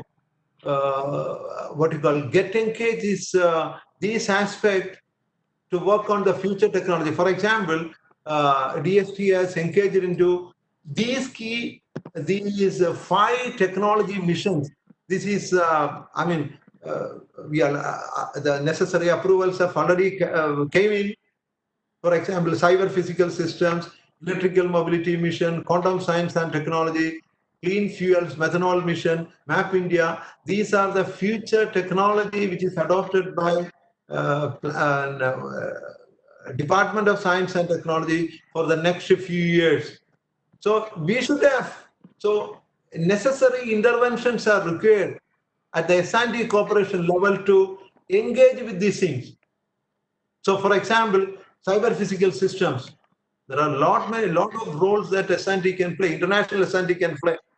Okay, so there are areas obviously where the S&T can effectively play. So this is very important. So this is a next generation technology. And another important, this is in fact one of the things in fact going round and round in DST is that domesticating international programs, because all international programs should have a link with the domestic programs, should have a link with the domestic program in the sense, see, through domestic programs, we have acquired sophisticated instruments, we have manpower, we have consumed, the consumable cost is taken care of, the material cost is taken care of, the overhead of that particular project is taken care of. So then, why can't see the stage is set for research? So then use international dimension to that. So domestication of international programs is an important step now. For example, see these two, of course, I can talk about Vajra a little bit later on, and overseas doctoral and postdoctoral fellowships is one of such program where here, see, we offer we in the sense SERB offer visiting doctoral fellowship with 2 universities, Purdue University, USA, and University of Alberta. So 25 students per year is deputed to Purdue University to take collaborative research for a year. And the added advantage in this program is that the faculty can also, the Indian faculty also can move to the Purdue University. At least for a month, they can visit that lab. And the hosting overseas professor also can visit the Indian institutions. There are a lot of programs, there are a lot of opportunities. These are all different, of course, for the time is running short. So I just want to, there are cut short. There are interesting programs. Even in the domestic things, there are so many COVID calls. And see the IRFA programs, you might have seen that all are very interesting. 3D bioprinting, drug discovery for neglected disease, emergent properties of nanoscale matter. These are all, in fact, require international S&T input. And see, we are going to launch something called exponential technology. It's a high impact framework. S&T input from outside is an important an integral component to this thing. So, in fact, this is very important in the Indian space. And Vajra is, of course, I'm not going to get into these details. This is a program to bring accomplished overseas faculty to the Indian S&D framework. And there are, see the number of applications. See, this is we have close to 200 applications from USA, but it is a very rigorous scheme through only very highly accomplished scientists can come to Indian labs for a year. For 3 months they can stay. The government pays for their visit and all. It's a very prestigious program, and this is some of the. As of course, you can write to us for knowing more about IP University. Also, you can think about hosting a Vajra faculty. And it's a very interesting program. And of course, through this, you can also build international collaboration. And there are a lot of challenges there. I mean, it's not, don't think that international collaboration is always something of happy, and it is not like that. There are challenges in science diplomacy. For example, managing oceans. This is a program. This is a see what is called marine diversity are under threat because of different reasons. Then outer space. Most of our youngsters heard about that. The India has joined in the anti-satellite weapon technology program. Militarization and weaponization of outer space is a matter of concern. What is the regulation there? What to do with the space debris? Do we have a regulation? So we have a lot of issues concerning the international fora. So the challenges there are very big challenges in science diplomacy, and the students can in fact take this as a subject. It's a very interesting one, but I like to conclude my talk with some of the positive notes. For example, what are the access to? You see, why the first question I asked is, why we need international collaboration, access to valuable additional expertise. You are expert, but you will get additional expertise. Faster progress on common goals at a lower cost. This is what is really happening, of course, in many fronts. Avoid duplication of efforts. This is very serious. A very learned scientist, of course, sitting in a corner, spend 3 years and finding that the third year, the same result is published by some other group. So by S&T collaboration, you can avoid the duplication of efforts. And obviously, foreign laboratories are open to us. And you can find out scientists with similar research interest. And new insights you can bring in. And this is very important, real-time sharing of information. We need not to get into too much of complication. For example, genome vertical projects require real-time sharing of information. This is a very important aspect, which you can in fact bring in through this international S&T cooperation. And obviously, it is beneficial to all. And it's very important, it is beneficial diplomatically also. Okay, so science can do a lot. And the world is looking at scientists because of the current pandemic. So that's all I want to tell you at this point in time. Thank you for listening. Thank you very much, Dr. Praveen Kumar. Yeah. It was really nice to listen to your talk about all the schemes and about all the prospects and about international cooperation. I would now like to request Yugam to please conduct the question and answer session.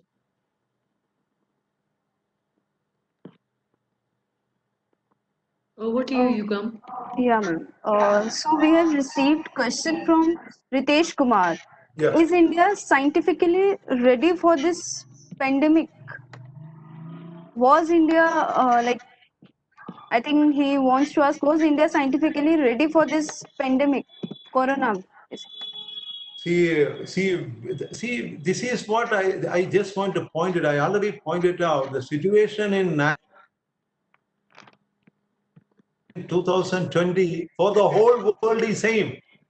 But it took many years. For example, for 18, it took many years to reach at least to know who caused it. But we are at this point in time, we know that this is caused by virus, and we know that we are trying to characterize the virus. But this calls for concerted efforts from all sides. India, you can see that in many countries are doing. It's a rat race, and we are not behind. We are front runners.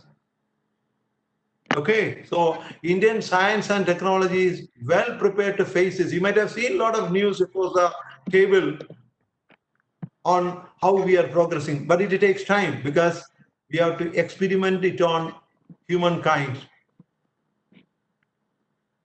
Thank you, sir. And next question is from Shilpi Arora. That is very interesting question. Since these are very tough times for all of us, could you please guide the research community on how to stay motivated and keep going? It's a very nice actually. These kinds Yeah. of see. For example, you are in see. For example, I am sitting in a place where it's a big mall, very big mall, but not a single person outside. These are all challenges. I pose two challenges. Outer space challenges. I told you there are.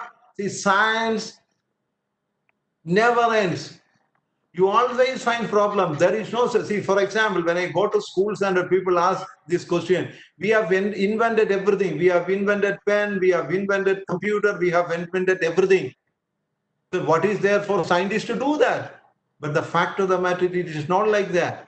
Scientists, the students has to see what is happening across the world. See, for example, you can go outside. See, professor talks on polarization. For example, it also know I also should know that what level the question has come. If it is a school student, you can easily understand what is polarization. Just going outside the room and look at the sky, and the blue sky is back.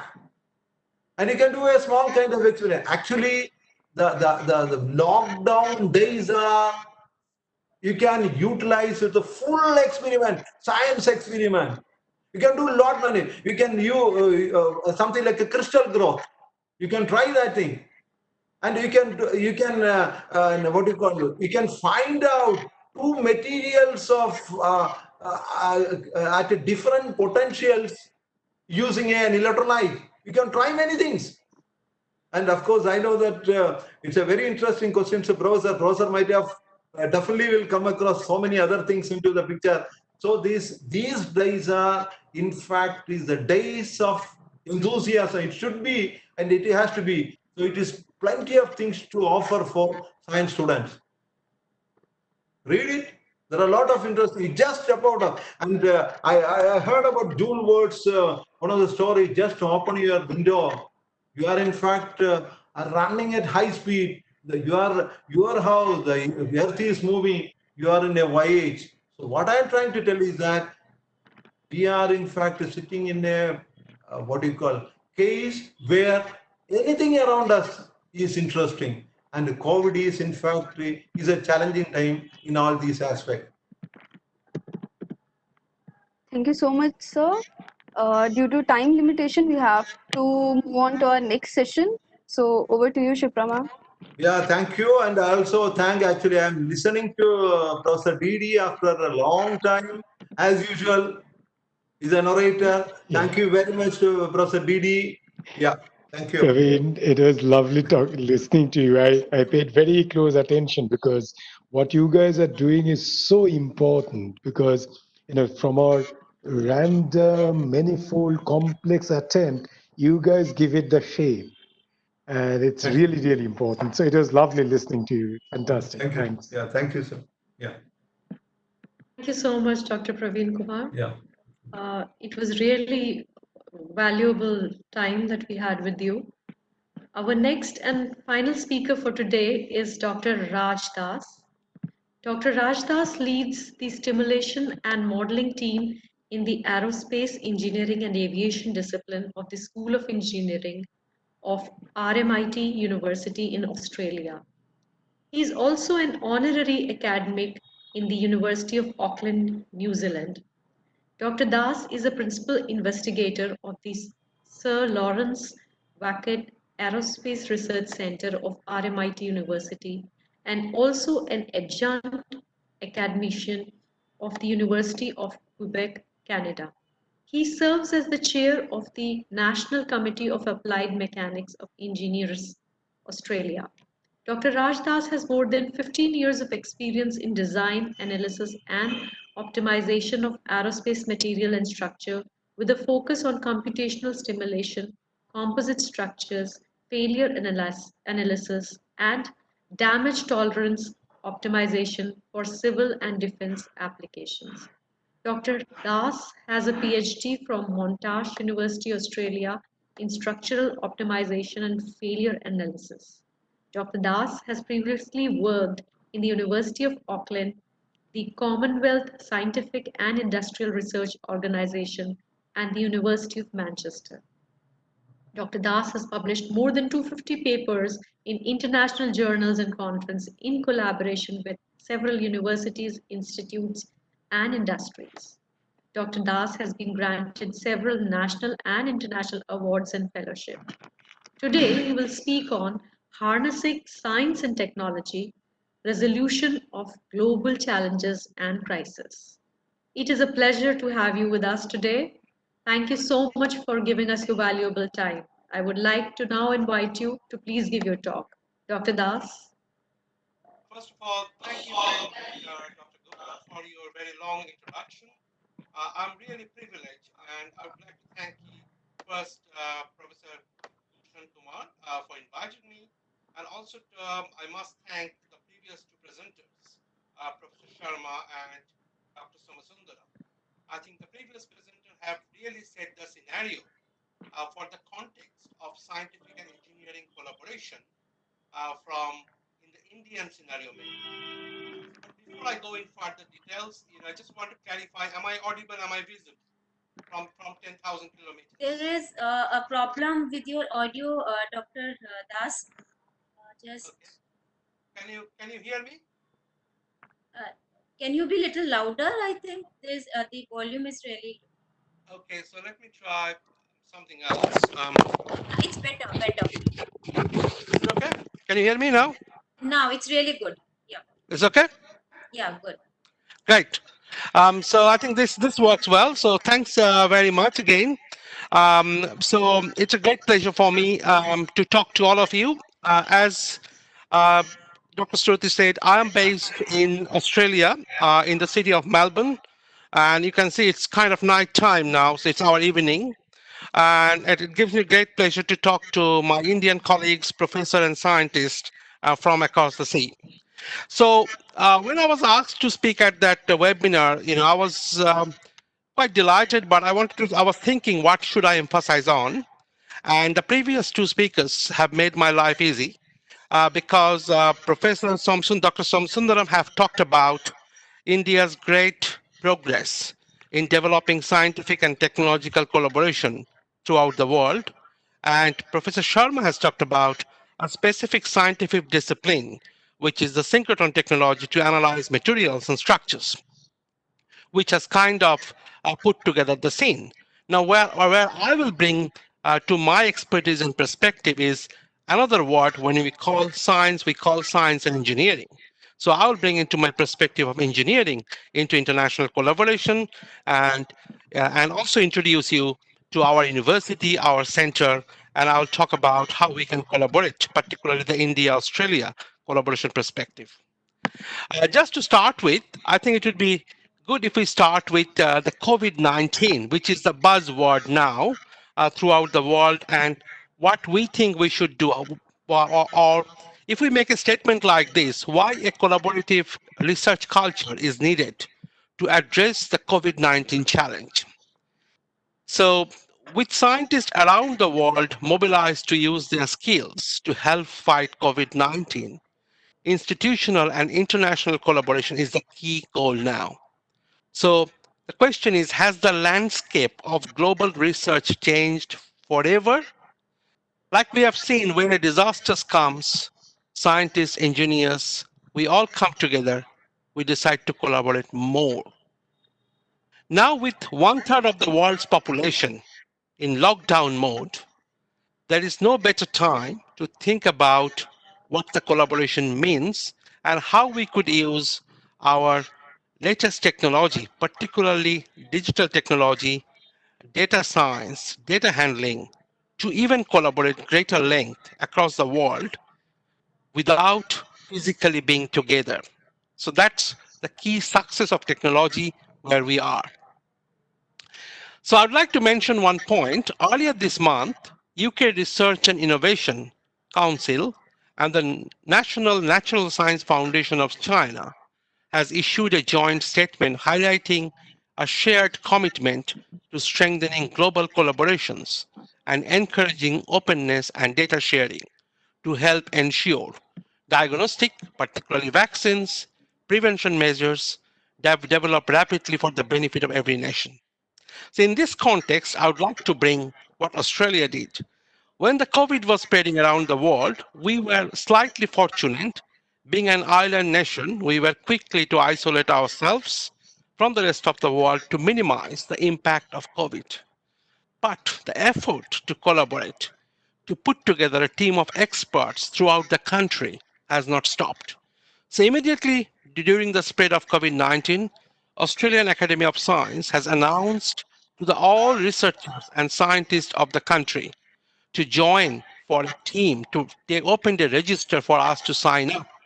To tell to the Australian government how we can collaborate and how we can contribute to COVID-19. But COVID-19 is, if we want to talk about COVID-19 research, it's about vaccine, it's about biology, it's about cell structure. I'm an engineer. I'm an aerospace and mechanical engineer. How do I contribute? So they ask me, you work a lot on data science. So why can't we develop a predictive tool using data analysis and artificial intelligence where we can predict the spread and dissemination of COVID-19 in the future world? So what would a first wave of COVID-19 would look like? What would be a second wave if it at all comes? So the predictive analysis and scientific analysis of that has gone into that. And we as engineers and data scientists were dragged into that process. So that kind of tells the scenario of where the importance of collaboration is. It is not only interdisciplinary collaboration, but also we are talking about the global effort which is happening around the world. So this is kind of a time for us to remind that how we should collaborate closely in the face of COVID-19. So with that kind of preamble, what I thought I will do, I'll share with the Australian perspective, and I think I can do it easily by share the screen. Um, yep, and so can you see my screen, please? Yes. Great. So what you can see in the screen is I would like to bring together Australia-India perspective, particularly in our university, which is RMIT University, St. Lawrence Wackett Aerospace Research Center, and how we embed collaboration, particularly with industry, within Australia, around the world, and also beyond, and how we nurture that collaboration. And I'll talk about India-Australia collaboration in a moment. So just to give you a brief introduction, so RMIT University, where I work, it's known as Royal Melbourne Institute of Technology. So we are based at very similar way like IIT model or Indian Institute of Technology model. We were founded in 1887, so that's about 135 years ago. Currently have, it's a large university over nearly 90,000 students, and we offer all courses. So what you can see in the background picture, the building, which is the front, it is a very traditional Victorian building. It's a traditional architecture. Behind, we have got what we call modern art. And this is in the heart of Melbourne City. It's in the Melbourne Central. So that's where our presence is. And we are the only university in Australia with a royal patronage. So you could see some of the views from our university to the Melbourne City.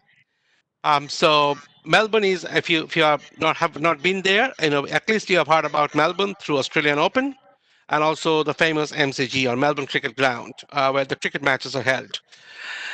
We have about 5 million people, very multicultural, diverse city. And this is some of the quick pictures of RMIT's inside, which kind of blends latest state-of-the-art laboratories with modern architecture, next generation educational facilities and classrooms. And this is some of the engineering wonders, what happens within our School of Engineering. So simple, we have in the School of Engineering, we value research and we are ranked within top 5 Australian universities for engineering research.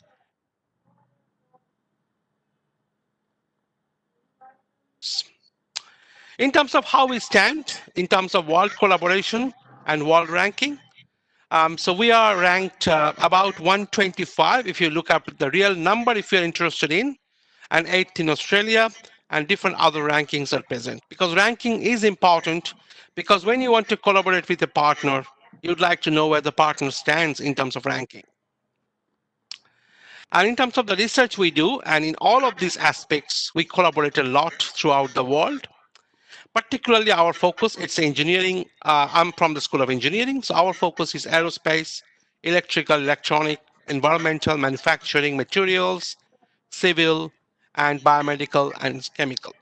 And how we shape our research and how we are evaluated by the Australian government, that really determines where we stand in international platform.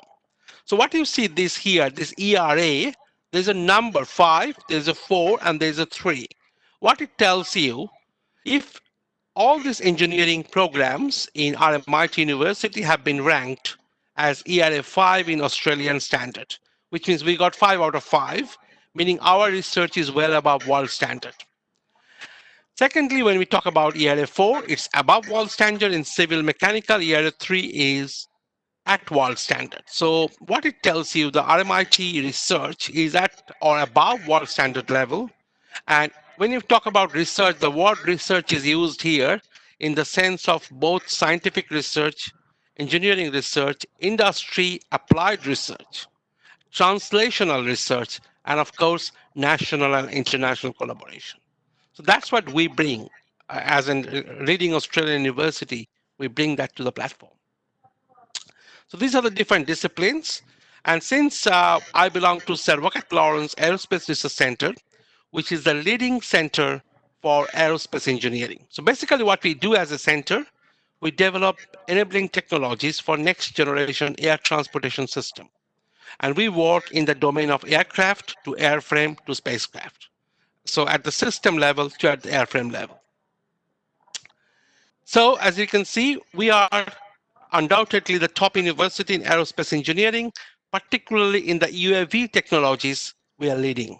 And we are hoping and looking forward to collaboration on our areas throughout the world, and particularly with the India's emergence as a leading space research hub and also aeronautical research hub. We expect there is currently a lot of collaboration undergoing, but we expect there will be more and more collaboration coming in.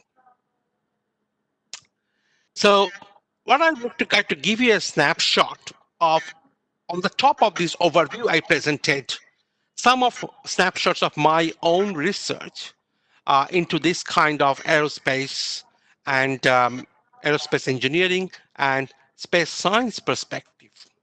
So what you see here in front of you, this is a new material, a specific composites, which we designed in my group, which is called multifunctional materials and composite groups. And these materials can withstand significant extreme loads like blast, impact. And where will we use such materials, particularly aerospace, to protect against unintentional or intentional significant loads, like a terrorist attempt for a bomb blast within a cargo body? You could use such material to protect your buildings, for example, security buildings like embassy, ministerial buildings, government buildings, to create a kind of a protective layer or protective structure. So what we have done, we have created a series of such materials within my group or my center at this university, where we sought collaboration not only within the university but within Australia. And we have the best people. So basically, we are looking at integrity assessments of such material, life cycle assessment, structural health monitoring. How can we develop it? How can we design it? And how can we optimize the structure, leading to what kind of smart materials and structures domain. The second capability, of course, in UAS, or called unmanned aircraft systems, we work on design and field operations, particularly architecture, system design, flight operations, new generation from bio-inspired and MAV to high altitude UAS, and including full control system integration, sensor, and safety regulation. So UAV is a key area we are really looking forward to collaborate with universities, institutions, and scientific laboratories around the world, particularly focusing our eye on Asia, and India is kind of would be our strong partner in that. Looking at complete, this is called a complete aircraft design or multidisciplinary design optimization domain. We are interested in, for example, designing high-speed supersonic aircraft. And for those who don't know, we all know F-35, which is the latest fighter aircraft developed by the US. And F-35 was actually designed as a joint collaboration between US-Australian team. And the parts of F-35, which is the best and the top range fighter aircraft now, is actually built in Australia. So it's a joint collaboration. Another example of a great technological wonder, supersonic fighter jet, F-35, being built between US and Australia. Going further, we look at flow structure interaction, aeroservo elasticity, vibration suppression. So all these traditional and advanced aeronautical solutions is we are interested for collaboration, including system integration and identification, energy harvesting, and also hypersonics, which are very important technologies and scientific fields for aircraft design. Moving into another completely kettle of fish when we think about aerospace is avionics and air traffic management. So it's to deal with scheduling of aircraft, controlling of aircraft, management of airports, and so forth. So things like future air traffic management, sustainable aviation, green technology, and to reduce emission to the environment, and how the human factors could be reduced in engineering solutions with more and more automations using sensors, multi-sense systems, and what I talked about, data science and data science-based technology. This is what we bring into the scientific engineering domain from our center, Sir Wackett Lawrence Aerospace Center perspective. And we invite all of us, including all of you, to collaborate with us. If you have any ideas, if you are interested in this area, we do impact. Now, a magic word in the collaboration is, what is your impact? And I always, when I keep an eye on the India's great advancement in science and technology from down under in Australia, I always look at the impact India has made in various areas like defense, space, and science, and so forth.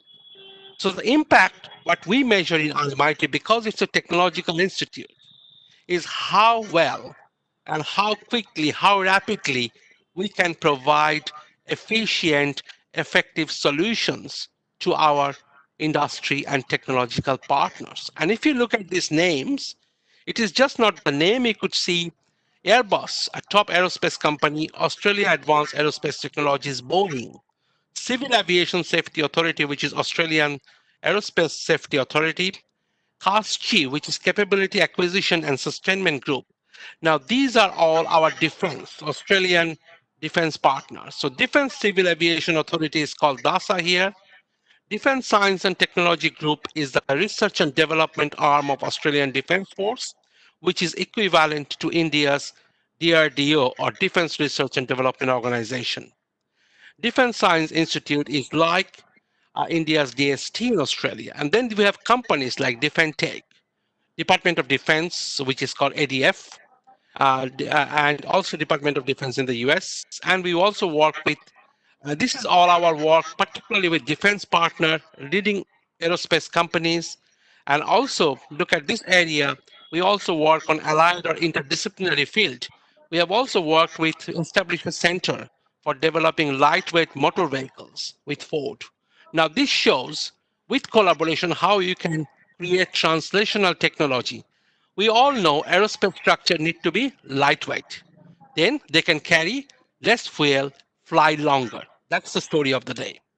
Question is, if that is what we are doing for aerospace industry, creating lighter, stronger and durable structures, can we migrate that to other industries like automotive, uh, machineries, mining, marine, like ships? Then we can have very, very fast, high-speed ships. So US Navy required, developed a small boat, what we call marine boat, which can go in 50 knots per hour, which is very, very, sorry, not 50 knots, 500 knots per hour, which is a very high speed boat.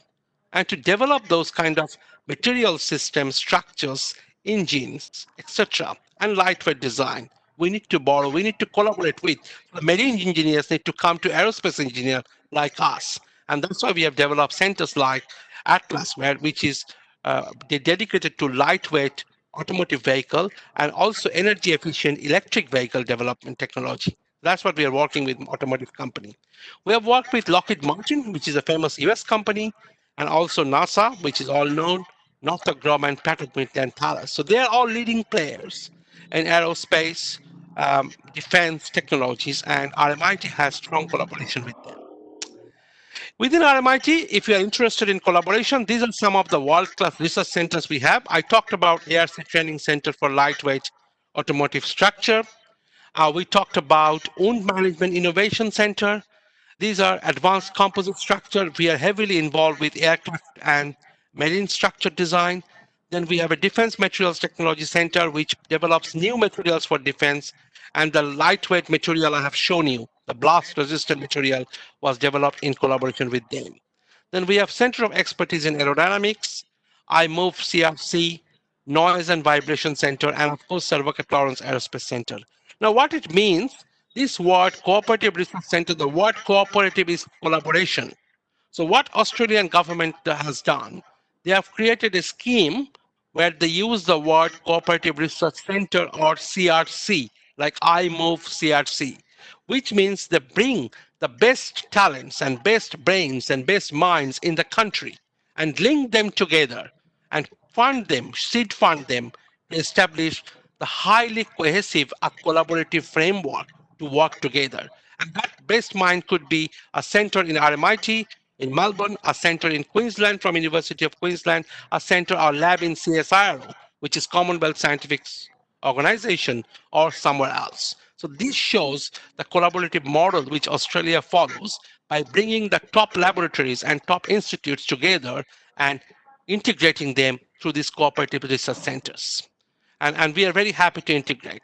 Within RMIT, we have got facilities like Advanced Manufacturing Printing, which is a world-renowned center for 3D printing or additive manufacturing. We have composite machines and composite fabrication facilities where you can make light prototypes of any aircraft components within the center. We have Green Engine Lab, Flight Simulator, and Well Tunnel. So these are our facilities which we offer to our industry partners, to our collaborators for use. So just to give you some numbers of how we measure ourselves. So numbers sometimes measure. So we measure ourselves by research income. We measure ourselves by students we are enrolled. We measure ourselves the publications we have. So you could see the top publication in top journal measures our academic output. Engagement with universities and industry and research income measures our translational research, and students, PhD master students training measures our research training. And of course, industry income and research projects with industry partner measures our collaboration strength.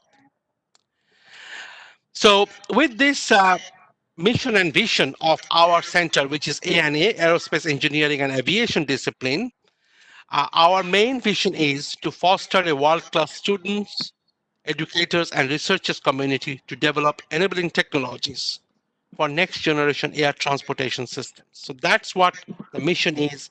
And all our collaborations, all our research are tied with this mission. So basically we work in aircraft and airframe level. with increased structure reliability, design, intelligent autonomous solution. On the other hand, we also work system level, which is avionics level, with enhanced operational capability, green technology, safer systems, and so forth. So we have what we call four pillars. So aerospace materials and multifunctional composite structure, the red box where I belong to, my research is developing lightweight aerospace structures and both aeronautical and space. Then the second pillar is unmanned aerial vehicles or US system. Our third pillar, blue pillar, is aerodynamic loading and optimization. Our fourth pillar is avionics, air traffic management, and mission systems. So and this gives you some more details of what we do underneath each. So I'm not going to go all of this now. I can provide you details, and you can very well welcome to contact me. So we are inviting collaboration, particularly from Indian industry, universities, scientific labs to collaborate in this area. And I will tell you how we can do that. So these are the five pillars we talk about. So if you have got capabilities, expertise in either aerospace material structure, dynamic systems, power, energy, and propulsion, or aerospace design and manufacturing, or avionics, please contact us. So this tells you some details about our footprint in each areas. And look at our research projects. So of course, this is not the day and the time to go through all the details, but what I want to highlight, these projects represents a variety of areas. This project represents our interaction with industry. You can see IISc Training Center for Lightweight Automotive Structures, and this is so many industries and universities are put together in this. Then we have got projects like hypersonic development, hydrocarbon fuel system for hypersonic air breathing vehicles. This is the next generation aircraft system or aeronautical system, and funding from government and contribution from industry partners. You can see these are our partners we work with, including a German partner in this project. Then we also do simple cost benefit and assessment of future aerospace concepts with Australian Defence Force. The ST group is Australian Defence Force. Same we work with UST to develop, in this case, advanced computational elasticity framework. So we work with high fidelity computational elasticity tools for nonlinear flutter, limit cycle oscillations, buffet, and dynamic analysis. So these are all partnered with universities, and we can go more and more with that. We are closely working with our defense maritime division to develop submarine dynamics and control.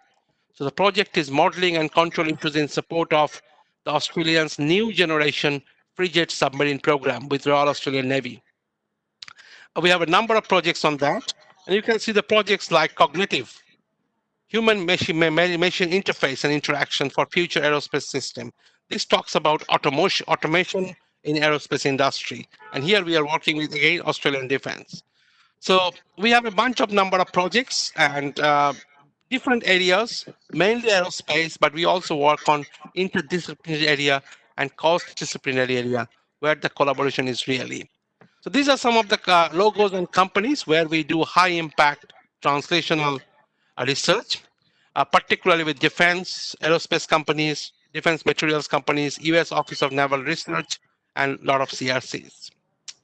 Our students are our key things. So if you have good students who wants to do a master's PhD, if you're thinking about, or you want to do an internship, look at the variety of students project we have. Look at this one, Earth to Lunar Interchangeable Transportation Environment. So this is a student project where the students take part in a competition. Look at the projects like micro air vehicle competitions or RMIT Vic Hyper Team. So this is building so-called ultra high-speed train concept using Vic Hyperloop. So this is the next generation transportation system which we are going to develop, which uses the aerodynamic context, but what is it? Capsule. So you are put on a capsule and you can be thrown in a small tunnel, which is vacuum, and you can move at a much faster speed. So this will be the next generation metro in India. So this can go underground, use an aerodynamics technology. So this thing will essentially fly, but underground, and it will be networked throughout the agent. So our students take a lot of projects on different exciting areas. And this is kind of a list to show our broad collaboration, because collaboration is today's theme. So you could see we collaborate with all over the world: Italy, Germany, Netherlands, UK, Portugal, Russia, everywhere. but we need to engage our collaboration from the list with more and more with Indian universities. And I'm hoping there will be a mechanism, particularly like through Vajro or through Spark. Actually, I'm part of some Spark applications last year. I've been to India with a GAN program where I have given lectures at Nagpur, NIH Nagpur. And we also work with many laboratories all over the world. You can see Siemens, major laboratories like European Space Agency, Fraunhofer Institute, and Italy, like Torino Aerospace, and so forth, and Switzerland as well. So these are topmost companies and institutes around the world. So as you can see, our collaboration is predominantly till today with some with US, but predominantly with Europe. And we are now getting our focus towards Asia, particularly China, India, and countries like this are our main focus because we are much closer and we should collaborate well. So these are some of the snapshots of our collaboration. We have a strong partnership with European Union. You could see this program. We are part of the 7th framework program with European Union, with Brussels, with Belgium. We are part of this. We are part of Southern Federal Universities. We are strongly linked with TU Delft in Netherlands, Sapienza University in Italy, and Fraunhofer Institute in Germany. Also, we are part of this A2NET team and also this LN Aussie team, which actually administers with European Union the Horizon 2020 program, where Australia is an indirect partner because we don't are not part of Europe. We can't directly take participate in that. So we have got many new projects, which probably we are not going into in details, but what I would like to highlight, these are all the projects we are in pipeline. And again, it's all represents industry collaborations.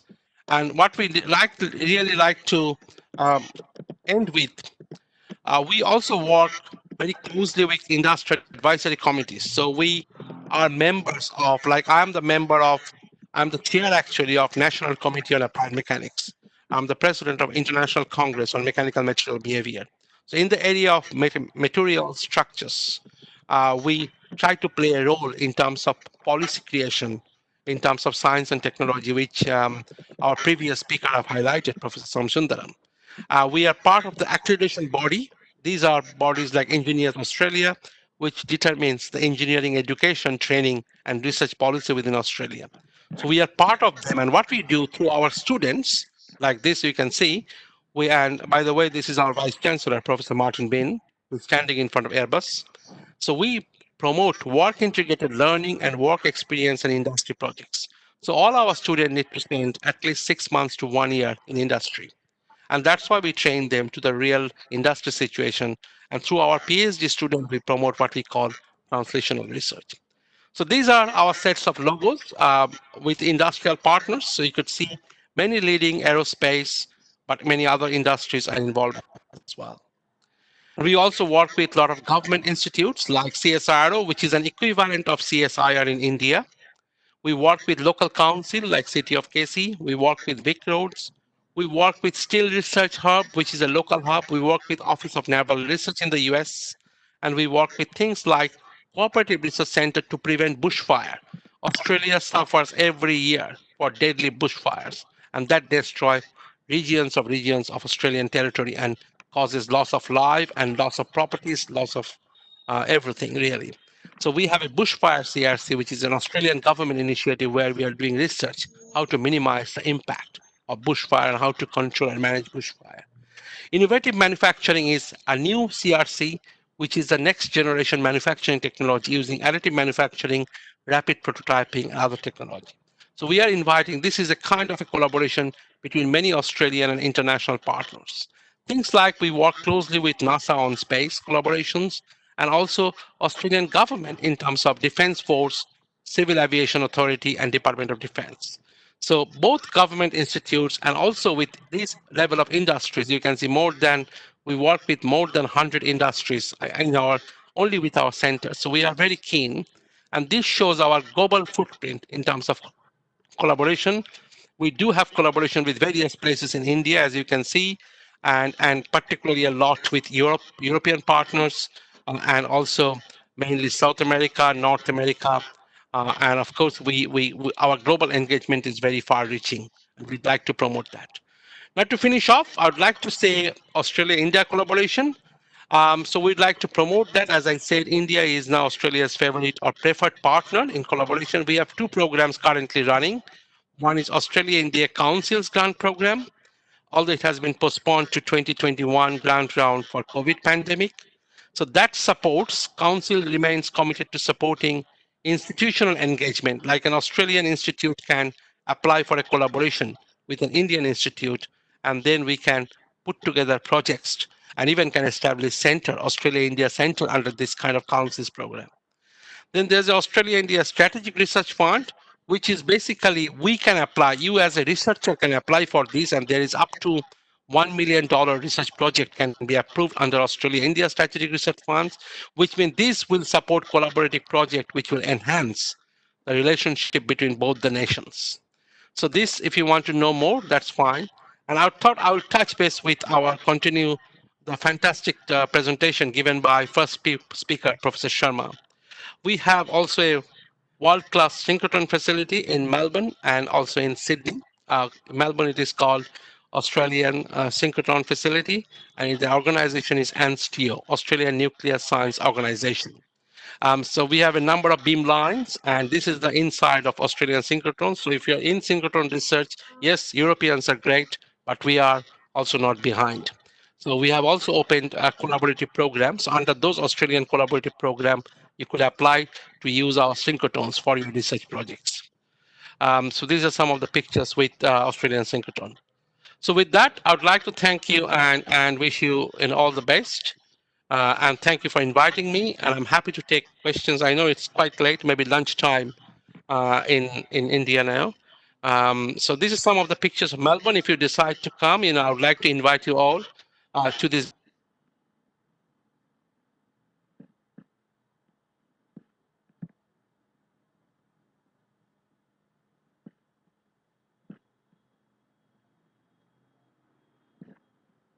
Industry station in Melbourne.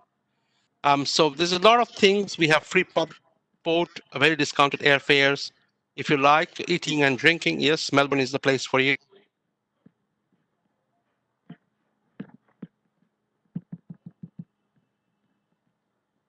Australian Open, yes. So we organize one of the grand slams in the world. And of course, the shopping. And don't forget our own Aboriginal community. We are all migrants, but there is a indigenous community in Melbourne, which is also a focus of a lot of collaborative effort with them. But that's basically to improve the health of what we call them Aboriginals or Aboriginal community. And they are integral part of Australian society now. There are many interesting things if you decide to come to Melbourne. Of course, there's a botanical garden, art gallery, our national library inside, and of course, this is Federation Square, the center of the Melbourne city. So I thought I'll show you some pictures, and there are a lot of things to do around Melbourne. You can watch penguins, you can go to nice wineries, nice beach, and of course, nice sceneries all around.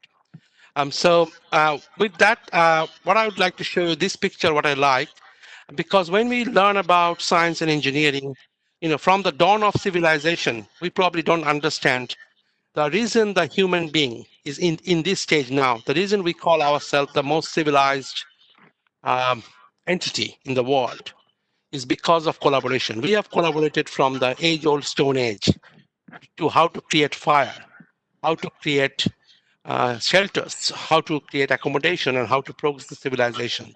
And now we are building with a supersonic aircraft jet. We are building multi-story buildings. We have got everything what we have kind of won the civilization. So what you see here, this is a picture of Great Ocean Road, a famous location near Melbourne. And when I was researching my own area of failure analysis of structures, when I visited there, I looked at the complex fractures you can see in the rocks. And that gave me the idea of science can be learned from everywhere, from every people, or even from a tourist spot like a natural scenery can teach you the science of fracture.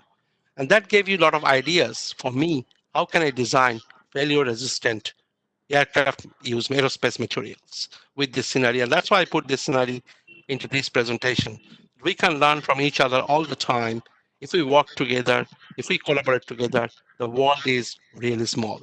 So with that, I would like to thank you very much, and I'm happy to take any questions I like. Thank you so much, Dr. Das. It was a really complete and holistic view of the collaborative opportunities at your end. I'm sorry, due to paucity of time, we would not give any time for the question and answers. The presentation itself and the talk itself was so illustrious that I don't think people would have many questions. I now request Dr. S. Nileshwar, co-faculty coordinator of this webinar series, to give thanks to the speakers.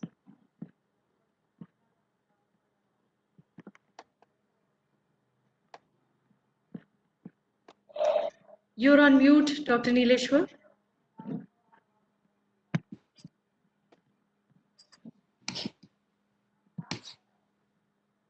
On behalf of University School of Basic and Applied Science, Guru Gobind Singh Indraprastha University, I would like to convey my sincere thanks to all the eminent speakers present on the occasion of role of science and technology and innovation in the current scenario.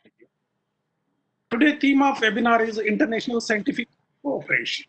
Firstly, I would like to extend my heartfelt thanks to Professor D.D. Sarma. Really, you made crystal clear introduction, visualization, of Synchrotron and its multiple application, how one can avail these facilities at national and international level. Thank you once again.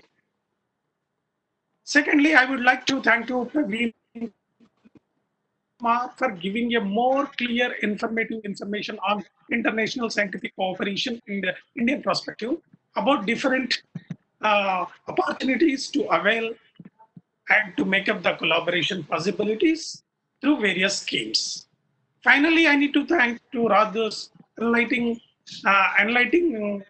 us, especially data science and artificial intelligence uh, uh, and global knowledge sharing to encounter the COVID-19, as well as India-Australia possible collaboration like aerospace engineering, supersonic aircraft, and so on. Next, I express my sincere thanks to all invited speakers, as well as all other guests, participants, colleagues, research scholars, students who made this event more successful by their digital presence. Once again, I thank you all. Jai Hind.